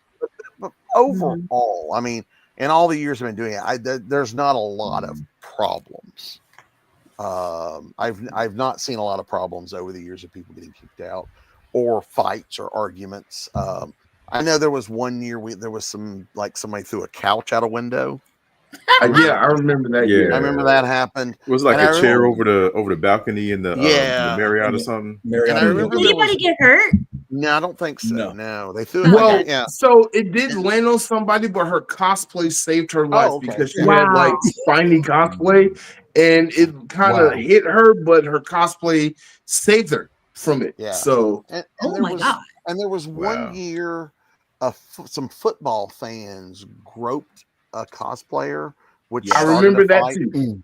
Which started a fight. It was in like the I think it's in the Marriott lobby. And because she wasn't happy, and then her friend stepped in to defend her, and it kind of, but those are a handful of those over 30 some odd years. For the most part, I've had no trouble. I mean, there's certain things that happen every year, like the guys that are protesting from the church or out of one of the corners every year. Yeah, they were across from us when we were covering a parade, and folks were heckling the heck out of them. Folks like stopped and twerked on them and backed it up. It was hilarious. Yes. And we always go by them and go, "Oh my God, those are awesome cosplays," and they look at us like we're stupid. But some of that happens every year. But for the most part, like I said, over 30 some odd years, I don't have it. Like on a normal day, I wouldn't walk down the street at 2 a.m. in Atlanta. No, but at DragonCon, I don't. no. It doesn't faze me. No. Yeah. And I also believe that because Atlanta is the type of city that it is, being, ostensibly a sanctuary city, if you will, I think that's another reason that we get so much diversity of interests and ideas and cosplay and everything else at this con. Because, I think some of the others tend to be more narrowly focused on specifically what they're doing. But DragonCon is like, come as you are. Come have fun. Come be somebody else for a day and maybe talk about some stuff that you're interested in, Yeah. And that is a good point about DragonCon. Like you said, you were there, your second year, your third, you're invited to do panels. Yeah. There's a lot of shows where, it's very curated. It's like you're on panels if we invite you. That's not DragonCon. It's like, oh, you have something to say? Great, come on up here and be part of the discussion. I was on a panel the last couple of years with a lady who is Native American, and she had come just as a fan and was on a panel, and she started responding to some of the things that was being said. And go like, well, because she had knowledge, and so they're like, well, great, come be part of the discussion. And so they invite her back every year to be on panels because, and so people, you become part of it. It's not just audience and guest. It's, audience can be up there and vice versa. And I don't see that at a lot of shows, but at Dragon Con, it's very all inclusive. It's come join. You like this? Great, come be part of the. Come on. Yeah. I think some of the best panels are the ones that get heavy audience participation, like the game show, like Angela's panel where she's asking people's opinion in the audience if they think someone's going to jail and starting fights. Angela was starting fights on purpose. Me? Yes. I don't know what you guys are speaking of. Shao Tucker. See that? We're not even talking about Shao Tucker. She like the exact same situation. One person had to go to jail. The other person didn't have to go to jail because he was hot. Absolutely. Like, he's not going to jail. Like, that is not a reason. Hotness is a factor. And this is why people are still chasing her out the room. Like, the panel is over. They're like, no, but wait, no, this isn't right. And they'll be back next year. I got to be find some new hot characters. I don't know. Never know. I got to be a moderator for the K-pop Demon Hunter sing-along panel. Really? I fell into that. So I'm up on stage as me and our friend of the show, Raven, and one other girl who was doing she actually had a sing-along video. And y'all, there was this little girl in there. This is another great moment. There was a little girl in there. I don't know her name. She was sitting in the front row, completely dressed as Rumi, with the braid and everything. And so we just called her Mini Ruby because we were asking questions. We had like some trivia, and she knew it all. I had to get to where like, okay, I can't call you no more, Mini Ruby, because we're gonna call on somebody else. And then when we started the sing-along, of course half the lyrics are Korean and the other half is in English. She knew them all. She couldn't have been more than maybe 11, maybe 12 years old tops. She knew all the words in every language. She's singing, she's doing the singer thing at her seat. So finally we just gave her the mic and had her come up to the front. And again, the reception from everybody in here wants to be Rumi, but nobody hated on this little girl for coming to the front and singing. Everybody was like, yeah, she had her first concert, because she had that moment will stay with her for the rest of her life. And that's the magic right there. And speaking of kids, we do in the comic and pop art where I am, they do free sketchbooks for kids 12 and under. If you come into the comic and pop art, they'll give you a free sketchbook, and the artist guests will do free sketches for kids. Nice. That's so sweet. And I saw that, and I was wondering whose kid I could steal so I could. Thinking that, like, I need to steal a child. There's a business for next year. Rent my child to get. Right. But drawing for the kids is a lot of fun because I'll do it in a way where they can watch me draw, and the kids get excited because a lot of times kids, it's again that kind of magic thing. They don't know how drawing is, But you'll get these few, like there was this one family that were dressed as Star Wars characters, and the little girl was in an Ewok costume. So I drew her an Ewok, and she got all excited. Mommy, he's drawing me, and that kind of stuff. So you'll get these wonderful things. But talking of great moments, last year I did some sketches and they went off, and these two kids came back later and had done sketches for me. And brought them to give to me, and so those are the moments. But yeah, for kids during the day doing stuff like that is awesome. So. Yeah, because I forgot which one of the hotels. I know Cortland Grand has an area, and one other hotel has a spot to where if you have young kids like 8, 10 years or younger, whatever, it's like a whole section of hotel for them to just be. And they get guests for them. Like this year, we had a big Muppet presence. The Muppets, we got to interview them as well. Like the original creators, they were the grand marshals of the parade. Of the parade. Yes. And so we get stuff like that. I get a lot of voice actors. So there's always, especially during the day, there's a lot of stuff because most people think of Dragon Con, it's an adult thing, and it is at night. But during the day, it can be very family friendly. Absolutely. During the day, but during the day. I wouldn't bring my 10-year-old after 10 o'clock. You shouldn't bring your 10-year-old after 10 o'clock. Yes, because I've seen some things. We have all seen some things. And that's the part that always tripped me out with. So I've always said, and this is not like this is me tongue in cheek, but I've always said Saturday is both the best and worst day of the con. Yeah.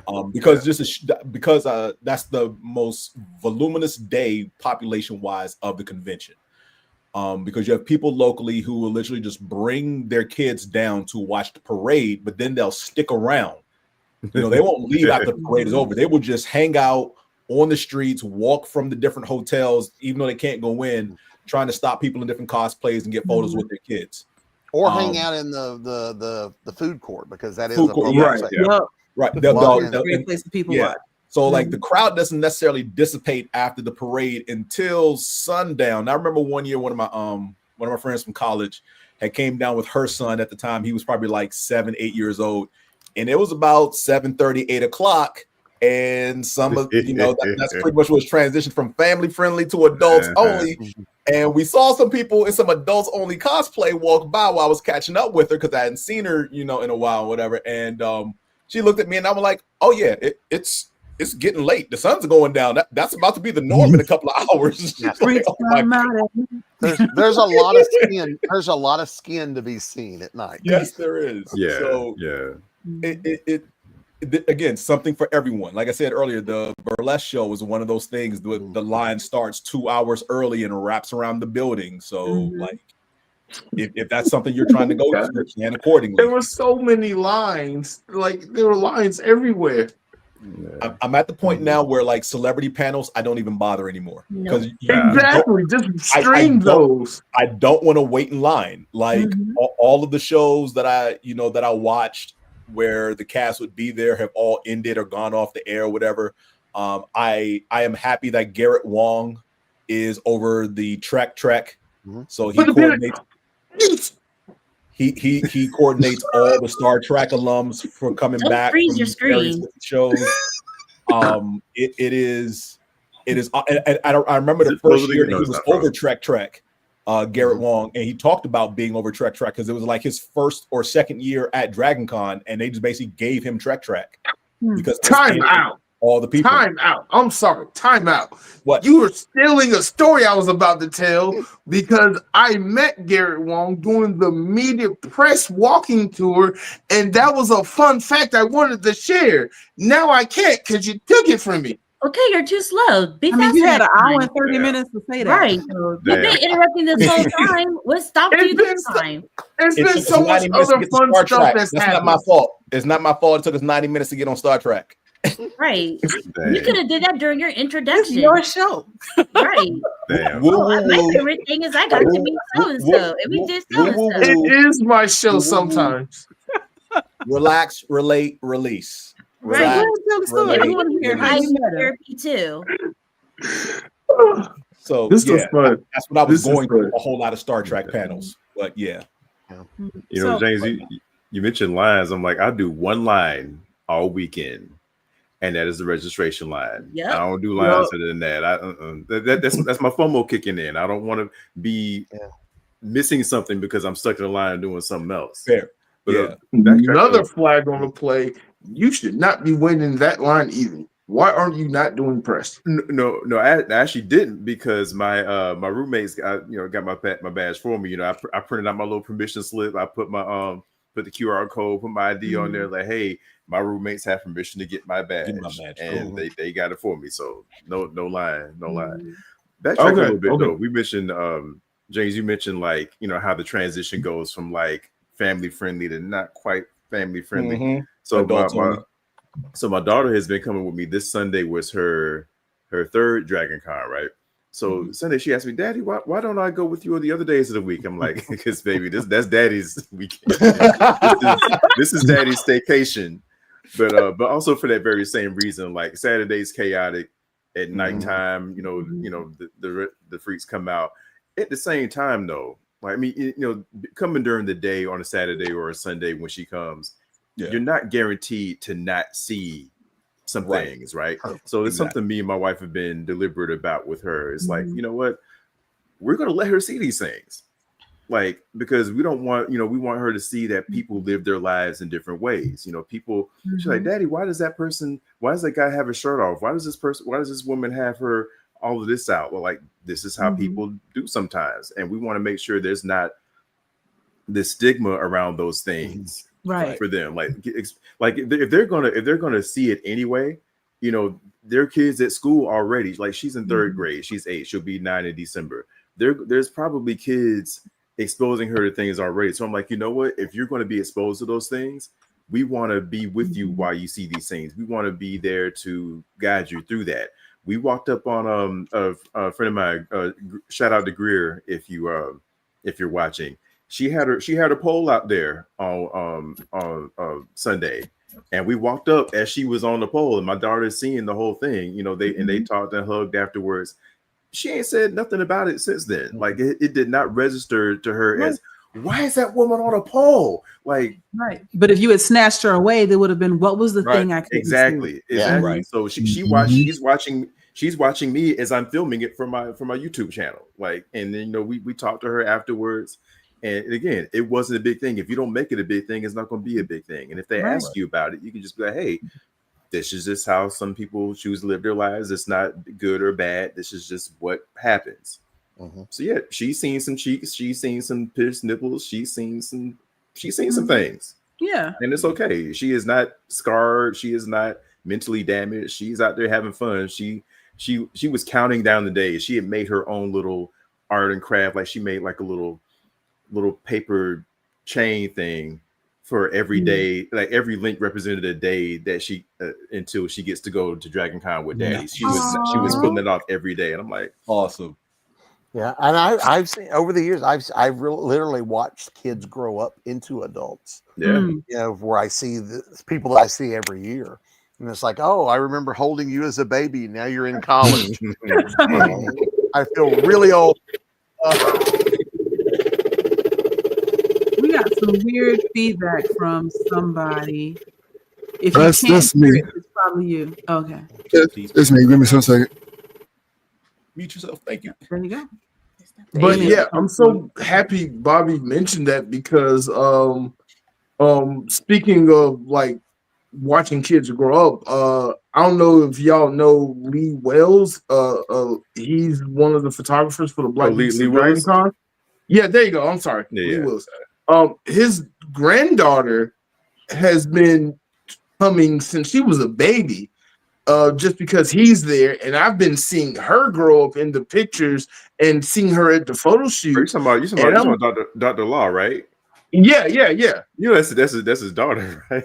That's his daughter. I thought it was. Oh my god. Oh, bruh, things that happen. Because she's just a little older than my daughter is, but my daughter, you know, she got 2 long-legged ass parents, so she's taller now. But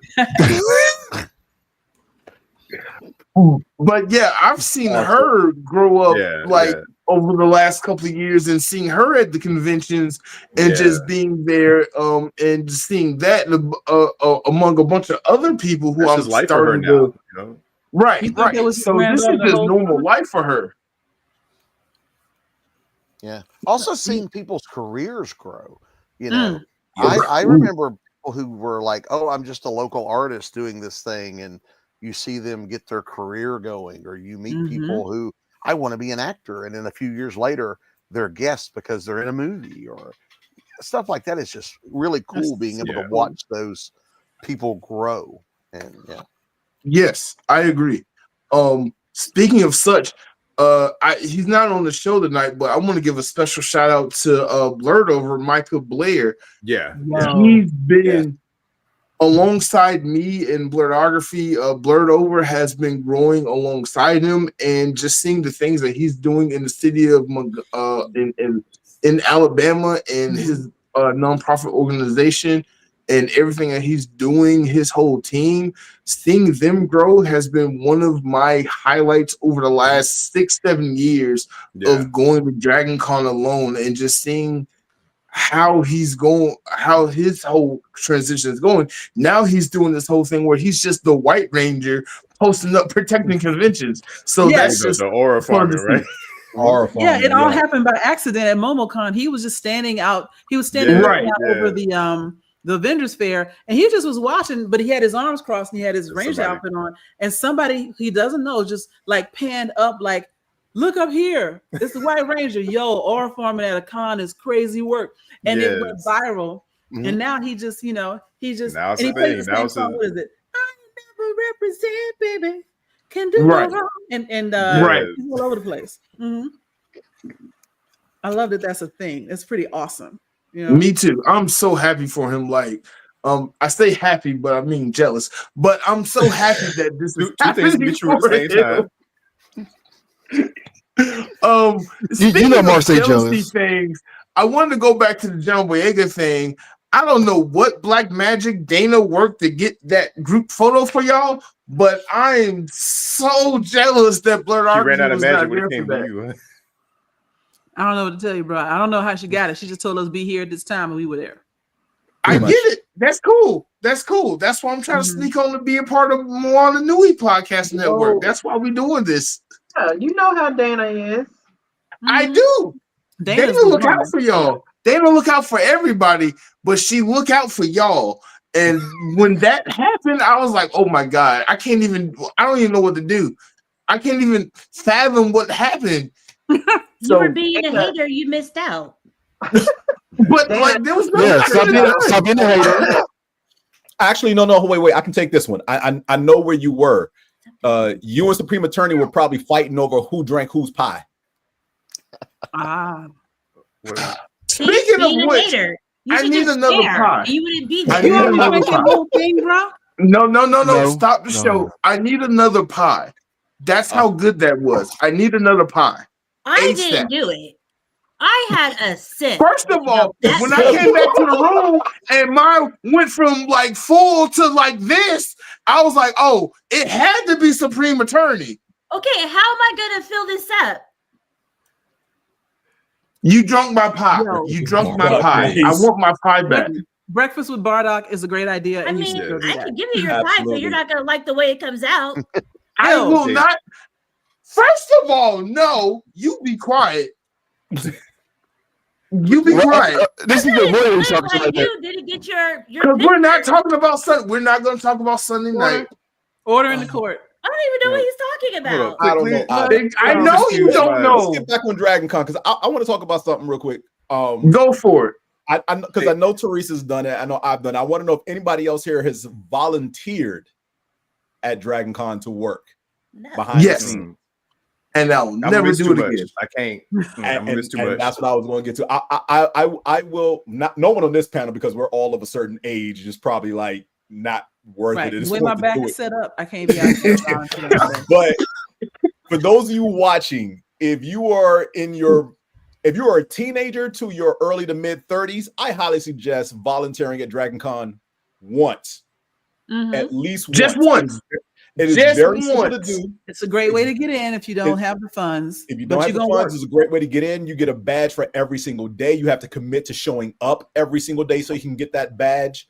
I think Teresa, what did they ask of you? Was it 25 hours for the entire weekend? It's only 16. 16? Okay. Not there. So it went down because the year I did it, they wanted 20 out of me. Yeah. I had to do 24 I had an when I easy did it. assignment. So, even people of a certain age, you could do what I did because I was sitting most of the time, sitting and surrounded by almost unlimited snacks. That sounds awesome. So that is the best way to do it. I'm still saying no, but if I had to do it, that's how I would do it.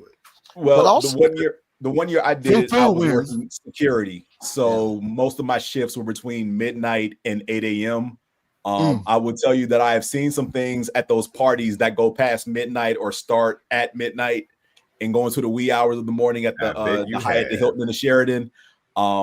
Yeah, like especially the paramedics being called because someone busted their head open by falling on the ground. So, yeah, fun times. Yeah, I think we should mention too, yeah, in terms of volunteers, that pretty much the entire convention, like the people that run the tracks, that put on all the panels, that run those rooms, all of those people are volunteers.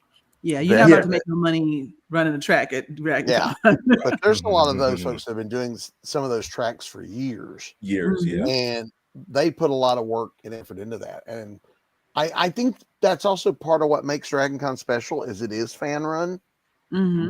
you don't have any kind of corporate. This has, Yes. it's all very fan run, so it's very fan focused. Right. They're kind of thinking, what do fans like us want out of the show? What's best for the fans? What do we, and which makes it unique among a lot of shows that are not fan run, that are corporate run or run by whatever. Dragon Con has more of a unique vibe because of homebrew. Yeah. And I think that's also why we can so often become part of it when you're there. Yeah. Like, hey, you want to be on some panels? Great. They're all, Absolutely. I promise you they wouldn't give me this chance at Comic-Con. Right. Yeah. Right. I agree. Yeah. I imagine you can't be like just regular Joe and James like us. You got to be somebody to get up there. Yeah. And you've got to be. I always joke with people that like there's big G guests and there's little G guests, and I know I am a little G guest.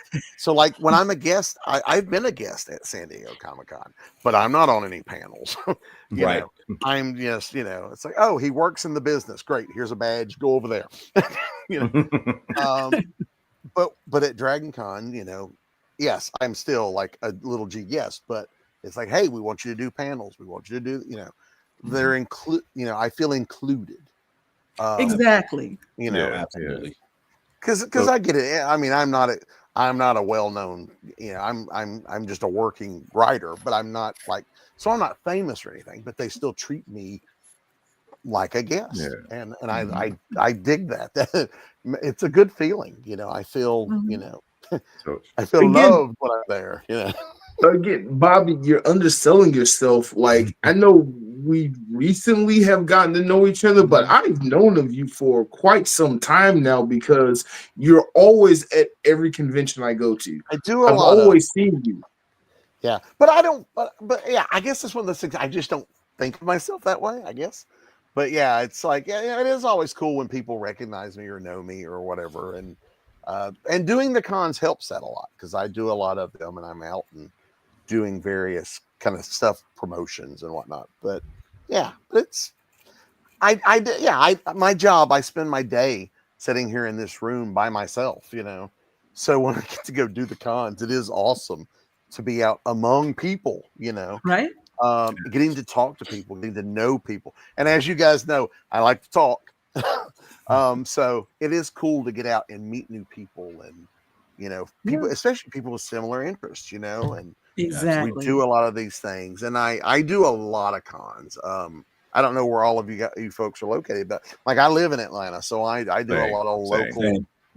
Everybody here is in Atlanta. Yeah. So we'll probably run into each other at other shows and so it's cool. So it's great meeting people. And then, because sometimes at cons, yes, I'm there, we're working, but it is cool to just have people come up and say, oh my God, so great to see you. And we chat for a minute. Right. I love that. Makes the whole situation feel special. Yeah. Yeah. You make those connections and you get to know people. And like you said, family reunion. Yeah, absolutely. And doing stuff like this is awesome. Getting to talk about Dragon Con with other people who love Dragon Con. Because like I said, sometimes I'm on shows with people who've never been and I have to explain it and it's hard. Right. Whereas, we all have this in common. So yeah. It is definitely a love. Like I have my own business, in the daytime. And I had a client that asked me if they could move a meeting to the Thursday of Dragon Con. And I told them I'll be unavailable. But I've got previous commitments. I'll be unavailable. And they're like, oh, really? What's the commitment? I was like, I'll be at Dragon Con in Atlanta. I said I'll probably be dressed as a cartoon character or something, but I blocked that time off. So consider me on vacation. And there was a couple of giggles, but then somebody was like, "No, you go to Dragon Con? That's so cool." But I love the way like what we would consider once upon a time like niche nerd culture. Yeah, is now so part of the mainstream. That before Dragon Con is like, ooh, weirdo. Now it's like, yo, you went to Dragon Con? How was it? Yeah, a lot of people that used to call me like, nerd girl or weirdo or why are you playing video games instead of when I was in college are now asking me if I can get their kids into Dragon Con. Yeah. Yeah. It's become this Like I knew we had made it when my mother called me one time and says, "Okay, explain this Thor guy to me." Oh, Like I knew, you know, my mother who like hated the fact that I read comic books as a kid, that, you know, so I knew that we had kind of crossed that threshold. But I've turned down gigs because I'm a part-time actor. I actually turned down a movie role one time, a small movie role, because it was Dragon Con weekend. I was like, no, I'll be here. You know, I'll be here. This is, you know, and I was at the eye doctor. To be fair, you made the right decision. I think so. What'd you say, Teresa? I was at the eye doctor last Tuesday, and I needed a minor surgical procedure, and the doctor was like, "Well, you know, I can do it on Thursday morning." I was like, no, nope. I'll be at Dragon Con. Or the cool thing when you meet people outside, like you meet like a doctor or someone, and in talking to them, you realize, wait, we have something in common. You know, you find out, because you know, not everybody wears Dragon Con on their every day. Right. And you realize, oh, it's kind of like the secret handshake, you know? Right. Hey, we've got this nudge, nudge, wink, wink thing, you know, we do this. And that's cool to meet people in the real world. You know, you just reminded me of somebody that I missed. I'm on a call for work one day, and I'm looking up their Office 365 stuff on the back end. And the woman who I'm doing this thing for, I noticed her avatar is, everybody else just got their initial, that little circle with the initial. She has Dr. Wiley as her avatar. I'm like, hold up. You don't just accidentally have Dr. Wiley as your avatar. There's some geeky shit going on here, right? So I just happened to ask her, I'm like, ma'am, is that Dr. Wiley on your thing? And so we get to talking. And she mentions that, yeah, I'll be dressing up as Cutman for a convention in September. I'm like, in September? A convention. What convention is this? And there's only one. Right. So I'm like, I will see you there. So we geeked out. I sent her my cosplay lineup, and she was like, I will probably be the only person dressed as Cutman there. And I just realized I never saw Cutman this weekend. So I'm having to track her down and see if I get her to send me a picture to see what it looked like. But I was like, I just remembered that I missed her. Now, there is a dark side to all of this that we just talked about. So I work in media. I work in television. And Labor Day weekend is the weekend that everybody goes on vacation. And guess where they all ended up at?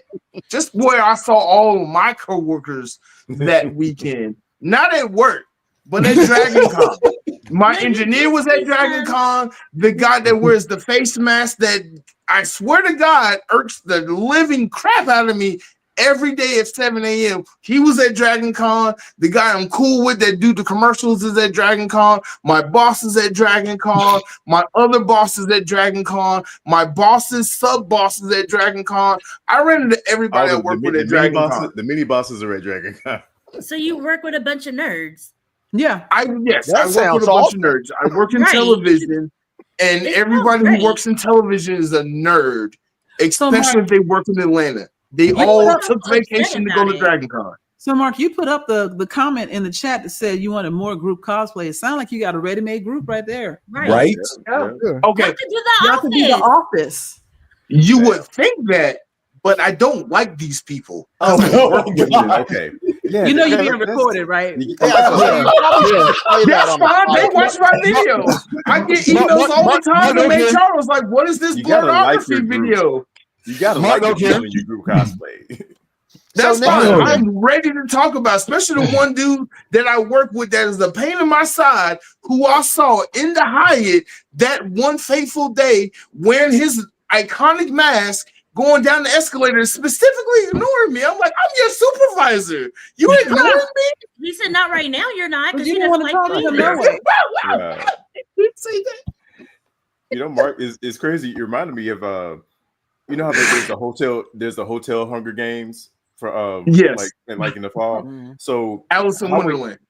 How I even got into Dragon Con. My I work in IT.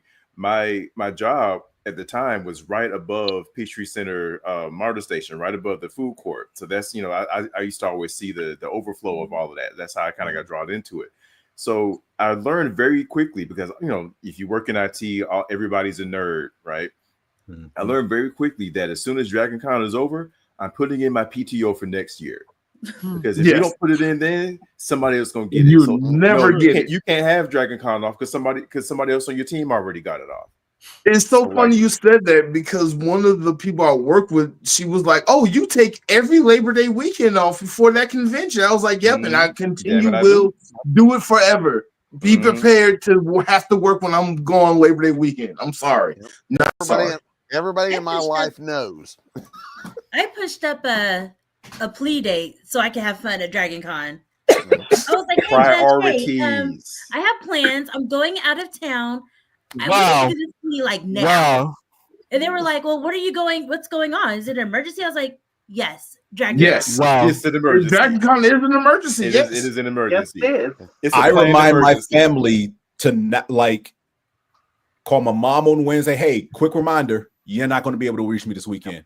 Don't call me. Oh, that's right. It's Labor Day. Yep, it's Labor Day. You have that convention. I do the same thing. Convention going on. If the reception is good enough, still, I'm not picking. I don't try. I don't try because the first year that she called me during Dragon Con, I didn't call her back, and I had to again. It's probably like 2010. She called me like on that weekend because something big happened in the NFL, and I didn't return a call until like Monday evening when I got home or whatever. And it was a whole thing like, where were you this weekend? You didn't answer my call. I tried calling you 2 or 3 times. I'm like, I was downtown, was at Dragon Con. I had poor reception. There was no way I was going to call you back. And I figured if it was really important, you would have left a message. Yeah. Somebody better. If somebody hasn't died. Somebody hasn't died, it can wait. And that's the thing. I'm sorry. If you died, it can wait. Dragon Con is more important than your mortality. I'm sorry. There's nothing I can do from down here if you died up there. A group of folks that were going to a Beyonce concert, one of them died and everybody else still went to the concert. I wouldn't be mad. Beyonce. Go see Beyonce. Debbie Mark. Yeah, and folks are like, I mean, your friend would have wanted you to go to the concert, you know. You're right. Everybody miss out, you know. Well, you know, not to be this is not meant to sound as a downer, but my mother died. When my mother died, she died like the week before, and we couldn't have the funeral because of the weekend, the Labor Day weekend. They weren't going to do the funeral till Tuesday, and so I was like, okay, well, I'll stay home with the family and all this. And my dad's like, go, just go. I went one day. I only went one day. But being there surrounded by my people, helped the process. Yeah, it helped take your mind off that for a bit. Right, for a day, I didn't have to worry about all the other stuff. And so it was a wonderful, so even though I wasn't there the whole weekend, being there that day, surrounded by, 100,000 of my closest friends, it helps, so there is something to that.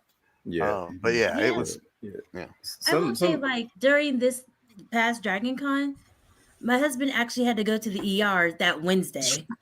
And he was at Grady. So I was like, I'm a mute Mark. Worked out. I don't know why he's laughing about my husband being in the ER, but okay. I'm muting Mark.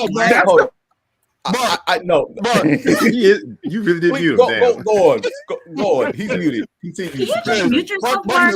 No, I muted Mark. I muted Mark. Thank you. Because what is happening right now? I will let my husband know you thought it was funny. So I hope your husband's okay. He's fine. He's fine. That's the funny part. He's fine. Did you speak with him? Yeah, Mark is sensitive. He's fine now. So he's fine now. Well, you wouldn't know that. So I know exactly what happened because I was very detailed informed. I'm going to interview here because we are, excuse me, everyone. We are coming up on the 2-hour mark. Right, Mark. So let me tell my story. Jeez. Tell your story. Okay, so my husband knew that this was my first. That's a great story. Okay, so we've been on. I'm kidding. Go ahead. Go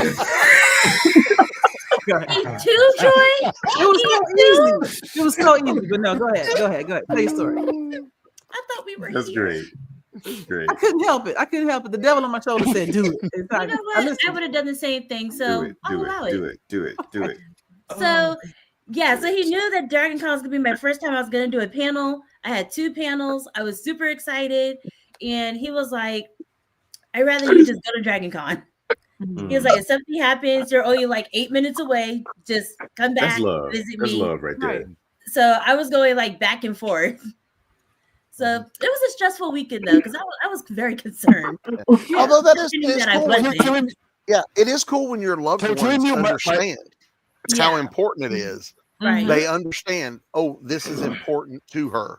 Yeah. You know, and so that's wonderful that you have, supportive family. He's a that good man, understands. Savannah. Yes. And for some reason, Mark is laughing at my man, and I don't understand. Joy, I just caught what you said. I just caught it. Almost went over my head. I caught it the last. Only because I just watched it again earlier this year for the first time since it came out. Wait, watched what? Of a certain age, I think Waiting to itself. Yeah, the phrase "he's a good man," Savannah. Oh, is that where that comes from? Yeah. Oh my gosh. Oh my that's gosh. another panel. So that brings me to one of the things that we might start closing out, but that's another panel that I wanted to put together. I wanted to put together a Spades 101 panel or event to teach people how to play spades. We have to stop expecting people to know how to play. Don't teach them. Damn it. Exactly. Right. And I know how to play, and I'm willing to teach, and I can find 3 or 4 other people that be willing to teach. Yes. And we can do, spades games and room teachers know how to play spades, but then teaching people the fundamentals and letting them also watch. learn dominoes. Yeah, we can throw dominoes in there too. Yeah, but the other thing I wanted to talk about, they did a panel this year teaching people how to play Dungeons and Dragons. So absolutely, why couldn't they? Why not? Right? Yeah. It's another popular game, and but around the idea that you didn't know that was from Boom, that was from I thought it was from Color Purple. Oh no. So that's what I wanted to also do a panel on is like the quintessential Black experience, like on the diversity track. Like if you want to get all the references that say somebody who's Black, like over 35, that they just be throwing out, here's a list of movies that you need to watch, and here's the references that come from them, like a cheat sheet. How to not lose your Black card. I would love all my life I had to fight. Color Purple. I ain't even seen the movie and I know that. Temptations. Temptations. Mm-hmm. Nobody. We might even have a quiz at the end. Mm-hmm. We should. Right. Strong Day Girl from Boomerang. There's a whole lot. You do up all the clips, and so when you ask the audience, and they throw out try to get the answer, then you can just play the answer. Yes, that's going to be the panel. That's it. Thank you, Brian. I'm so happy you brought this up, because the whole secret thing that happened at this Dragon Con was a bunch of people convincing me or talking to me about Dragon Con doing a Black nerd specific track. Not taking away anything from the digital media track or the diversity track that do support Black nerds in their in endeavors or whatnot, but having a direct Black nerd or blurred track at Dragon Con that would feature Black Geeks to Dragon Con cosplay photo shoots, as well as a bunch of Black centric panels like what we're discussing. And I think that's a good idea because and parties and like the Cosplay Your Way party. That's I think this was the second year it happened, and like I was only there for literally 5 minutes for reasons that we won't discuss. That I was only there for 5 minutes, but I saw you it was so good. Mm-hmm. Yeah, it was your decision. There's a personal problem. There's a personal problem. It was your problem. Personal problem. There you go, Q. Personal problem. But I think a Black nerd panel at Dragon Con would be amazing. A Black nerd track. I'm sorry. Track. Yeah. We can fill it without stepping on too many toes with the diversity track, because the diversity track is so much more than just Black people. It's all people of color, in addition to neurodiversity, and sometimes even a little LGBTQ thrown in there. Even though I think the LGBTQ group has their own track now, don't they? Yeah, I think this was the first year they had their own track. Mm. Yeah. But also, Dragon Con has always been very open to when people suggest things. Mm-hmm. I have seen that's how we end up with all the tracks we have now, is because at some point someone is kind of like this, like, oh, this would be a great idea, and you're just pitching it to them. I can fill a day. Yeah. All right, so we're gonna have I'm pitching all my ideas to y'all now, but I think we could also do Moana Nui panel, with a lot of us, some of the things we do, some of the things we talk about would play well with, like, I'm always hearing people say, I didn't know that they had any Black illustrators, or I didn't know that there was a Black manga, or I didn't know that they had, that anybody was even working on, I don't know, voice acting, whatever. And so, take the what you watching moniker and be like, what you need to watch. Maybe I'll do that with the movie clips, Moana Nui presents what you need to watch, No, that's a great idea, because RJ was telling me that she was struggling trying to get into Dragon Con. I was like, I don't understand. You're a Black creator. Like, they want you there. How were you having a hard time? So that's a great idea. Okay. Cool. And on that note, we have been online for 2 hours and 5 minutes. And so before we run out of battery on some of y'all's devices, I want to go back around the horn and just do me a favor. Tell everybody where they can find you and give them one reason, in one word, why they should come to Dragon Con next year. Y'all ready for the challenge? One word? Yes. I think it's going to be obvious what I'm going to say. I can't do it in one word. Okay, 3 words tops. 3 words tops. James, you go first. Oh gosh, again, I'm James Miles Simmons on all the social media platforms. You can find me here, Moana Nui Network, especially this Wednesday, Geek Speak on Sports, 8:30 p.m. Dragon Con, it's the best time of year. Okay. Pop Tech. I'm Pop Tech on all social medias, either Pop Tech or Pop Tech _ YouTube. I'm mostly pushing things towards TikTok nowadays. 3 words for Dragon Con: dinosaurs, carpet, and raves. Nice. Teresa? I am TK1829 on Facebook, Instagram, and I can't think of any of the other ones. And How to Be TK on Instagram and TikTok. That's the major ones. I'm going to completely ignore the instructions because I didn't get to give my my favorite part of Dragon Con in the very beginning, which was the Black Geeks photo shoot. Nice. Yes. Great answer. All right. Smoove. All right, y'all can find me on all the social medias at Smoove Cosplayer, also at M Abernathy VO. I'm gonna slightly break these rules and give a phrase. Dragon Con is 4 days, 24/7 of beautiful, chaotic, geeky ratchetness. Mark. 5 days. 5 days of beautiful, chaotic, geeky ratchetness. Okay. I like it. Bobby.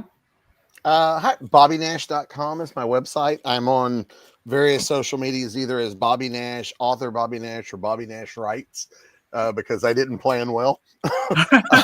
But for me, I'll give you 3 words: fun, magic, exhausting. Very good. Accurate. All right, Supreme Attorney. So I'm the Supreme Attorney on all social media. So YouTube, TikTok, and I'm not on Facebook like that, and Instagram. And 3 words for oh yeah, if you find me, if you get into a car accident, I'll help you get a check. Hey. So 3 words would be safe, nerdy space. I love it. I love that. And before I turn it back over to Mark, I'll just say my name is Joy Stevens, and I go by Joyride08 on all social media platforms where I want you to find me. And you can also catch me on the rest of the Moana Nui podcast, especially This Story, where we talk about hidden history, and Moana Nui After Dark, What You Watch, and where we talk about usually DC and Marvel, but we've expanded that into all the cool stuff that's on TV, because there's a lot of cool stuff out right now. And if I had to convince somebody to come to Dragon Con, I would just say best costumes ever. There we go. All right. And with that, Mark, I turn it back over to you. If you could stop giggling for 10 seconds. Right. I can't, because this was a very entertaining episode for me. You guys are hilarious. And more importantly, I got to hang out with every single one of y'all at this year's Dragon Con on one level or another. And I just appreciate those moments we got to share, because my favorite part of Dragon Con is the stuff that I can't show. And that's the stuff that I wasn't able to shoot for one reason or another, because I either needed time off to just enjoy the con or batteries died or whatever. But there's so many moments I had with every single one of y'all that made this Dragon Con special. Just to name a few, Moana Nui and Blerdkast working together in the press interviews and tag teaming stuff, and me asking y'all question, y'all asking my question during the John Boyega interview, that was perfect. That just showed Black excellence to me. That showed that Moana Nui and Blerdography will forever work together. And we're just, over the last couple of years, our two organizations have gotten to know each other very well, and we just work very well together. So I look forward to continuing working with Moana Nui in the future. And just special thanks to Dana Morgan, who unfortunately was not able to be in this episode because of work obligations, but she hands down is the whole reason why the Black community is the Black nerd community is afloat right now. She does so much that we can't even go into right now, but a lot of credit is owed to Dana Morgan. And the incredible work that she has done with not only Dragon Con, not only with Moana Nui, not only with Blerdkast, not only with MomoCon, not only with Ranger Stop and Pop, not only with the Blurred Over podcast with Karen Ashley. Dana Morgan is a saint within the Blerd community, and she needs to be treated as such. So if you see Dana Morgan, if you know who she is, please treat her as the guardian angel that she is. Because Blerd would not be what it is without her. Like, there's so much credit is owed to Dana Morgan. Like, Black culture in nerdom would not be what it is without the efforts that she has put into it. So just special shout out to Dana Morgan. But more importantly, not more importantly, but equally as important, shout out to Black Geeks of Dragon Con for celebrating 10 years of Black excellence. I appreciated so much of just being able to not only be a cosplayer for the first time in the photo shoot that I guess I helped procure. I love that they retroactive me into that, but 10 years of Black excellence, 10 years of bringing Black people and nerdom together in the cosplay community. Shout out to Sherman. Right. Shout out to Shani. Shout out to David. Shout out to their wives, their partners. Shout out to Bar. Shout out to Walter Dean. Shout out to Latoya. Shout out to Lee. Shout out to Jeff. Shout out again to Dana, because she's been one of the other photographers. Shout out to everybody that has ever come to this photo shoot, has put their effort, time, and energy into this photo shoot, whether you're a cosplayer, videographer, or photographer, or just a spectator. You are the reason why this continues to grow. And looking forward to 2026, Dragon Con's 40th year of being a convention is going to be amazing. So I cannot wait to see everybody there next year. My 3 words for Dragon Con is personal time off. Every company has it. Save it for Dragon Con exclusively. Hands down. Take the Monday and Tuesday off too. Yes. You need a recovery. Hands down. Take that Monday and Tuesday off. I'm still recovering from Dragon Con this year. I had to go to work Wednesday night. Not happy about that. I went to the K-pop concert that Tuesday. That was not smart. No. I also would like to say, for people who are watching who have never been or are considering going, buy your tickets early when they're cheaper. Buy them now. This is not a con you wait to the week of. Don't do it. Don't buy do your it. ticket now. Do it. Plan ahead. Matter of fact, you can't wait till the week of Dragon Con. I spent the last 20 years watching it become the way it is now. You got to do your Dragon Con a year ahead. That's the hotel, that's the parking, the cosplay, the badges. Get all that ahead of time. A year in advance at least. Don't wait. Do not wait. You mentioned this next year being the 40th year. I'm looking to see what the anniversary thing is for next year, because the 30th year it was a flask, which I still use. I expect it to be big. I expect them to go do some special. I don't know. Next year. I'm looking forward to the 40th anniversary item. Yeah, but it really is something you need to plan ahead. And you know what, Dragon Con, if you can do it with a group, Like if you can split a hotel with friends, do things as a group, that adds an extra level of fun to the event. You're you know, all kind of doing stuff together. And it keeps the cost down because this is not a cheap week. It's not. It is not, but it's so worth it. So Absolutely. worth it. Yes. So plan ahead, do all this stuff because staying in Atlanta is not cheap. These hotels are not cheap. No. Even with the convention rate, you're still spending a good $300 and some odd a night on a hotel. Mm-hmm. So yeah, if you can, you know, get a room split with some friends, right? You know, bring your. Go ahead. I'm sorry. I cut you off.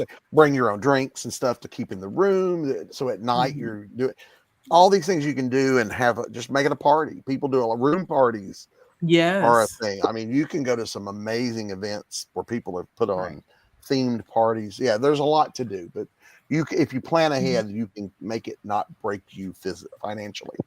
Because look, I am a world traveler. I've been to a lot of different countries on vacation for business, et cetera, and I can promise you, I have more fun at Dragon Con. So if you're gonna save up money, you can go to a beach anytime.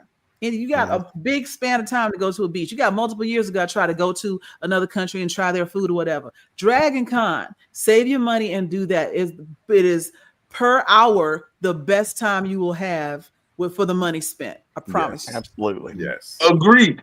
Hands down agreed. The best way to spend your adult money is at Dragon Con. I realized this year that's where all my adult money, effort, and energy goes. It's into Dragon Con. So if you've never come, please come. We'd love to have you. They'll cap the attendance at 75,000 people because they learned from 2019 not to go above that because then it's too hard to enjoy it. But please come to Dragon Con. And with that, this has been Blerdkast Live. I look forward to seeing everybody next Monday for our BIPOC people in Nerdy Spaces episode. And just look forward to more stuff coming from Blerdography. Again, I have so many interviews, so many things coming out. Yes, I'm holding a light up with my right hand, because the other one died. But whatever. This has been Blerdkast Live. I look forward to seeing y'all next Monday at 8 p.m. And please come to Dragon Con. It's the best con. San Diego Comic Con, New York Comic Con ain't got nothing on Dragon Con. You have to experience it for yourself. You won't regret it. All right. Thank you for everybody for being here tonight. Y'all have a great evening. We'll catch y'all next time. Bye. Bye.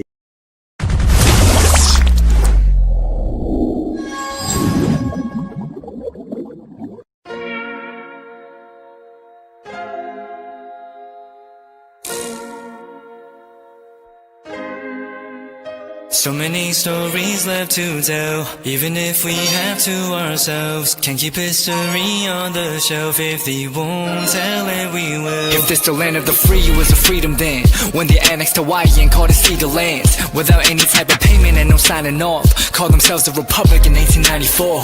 1.2 million acres overtaken from the native Hawaiians. When they resisted, the West retaliated in violence and erasure. The Hawaiian language is banned as part of colonialism's plan to expand, Stuck between a rock and a hard place. Multiple bombings of Kaho'olawe. As a part of their ongoing war with Asia, used it as a place for target practice.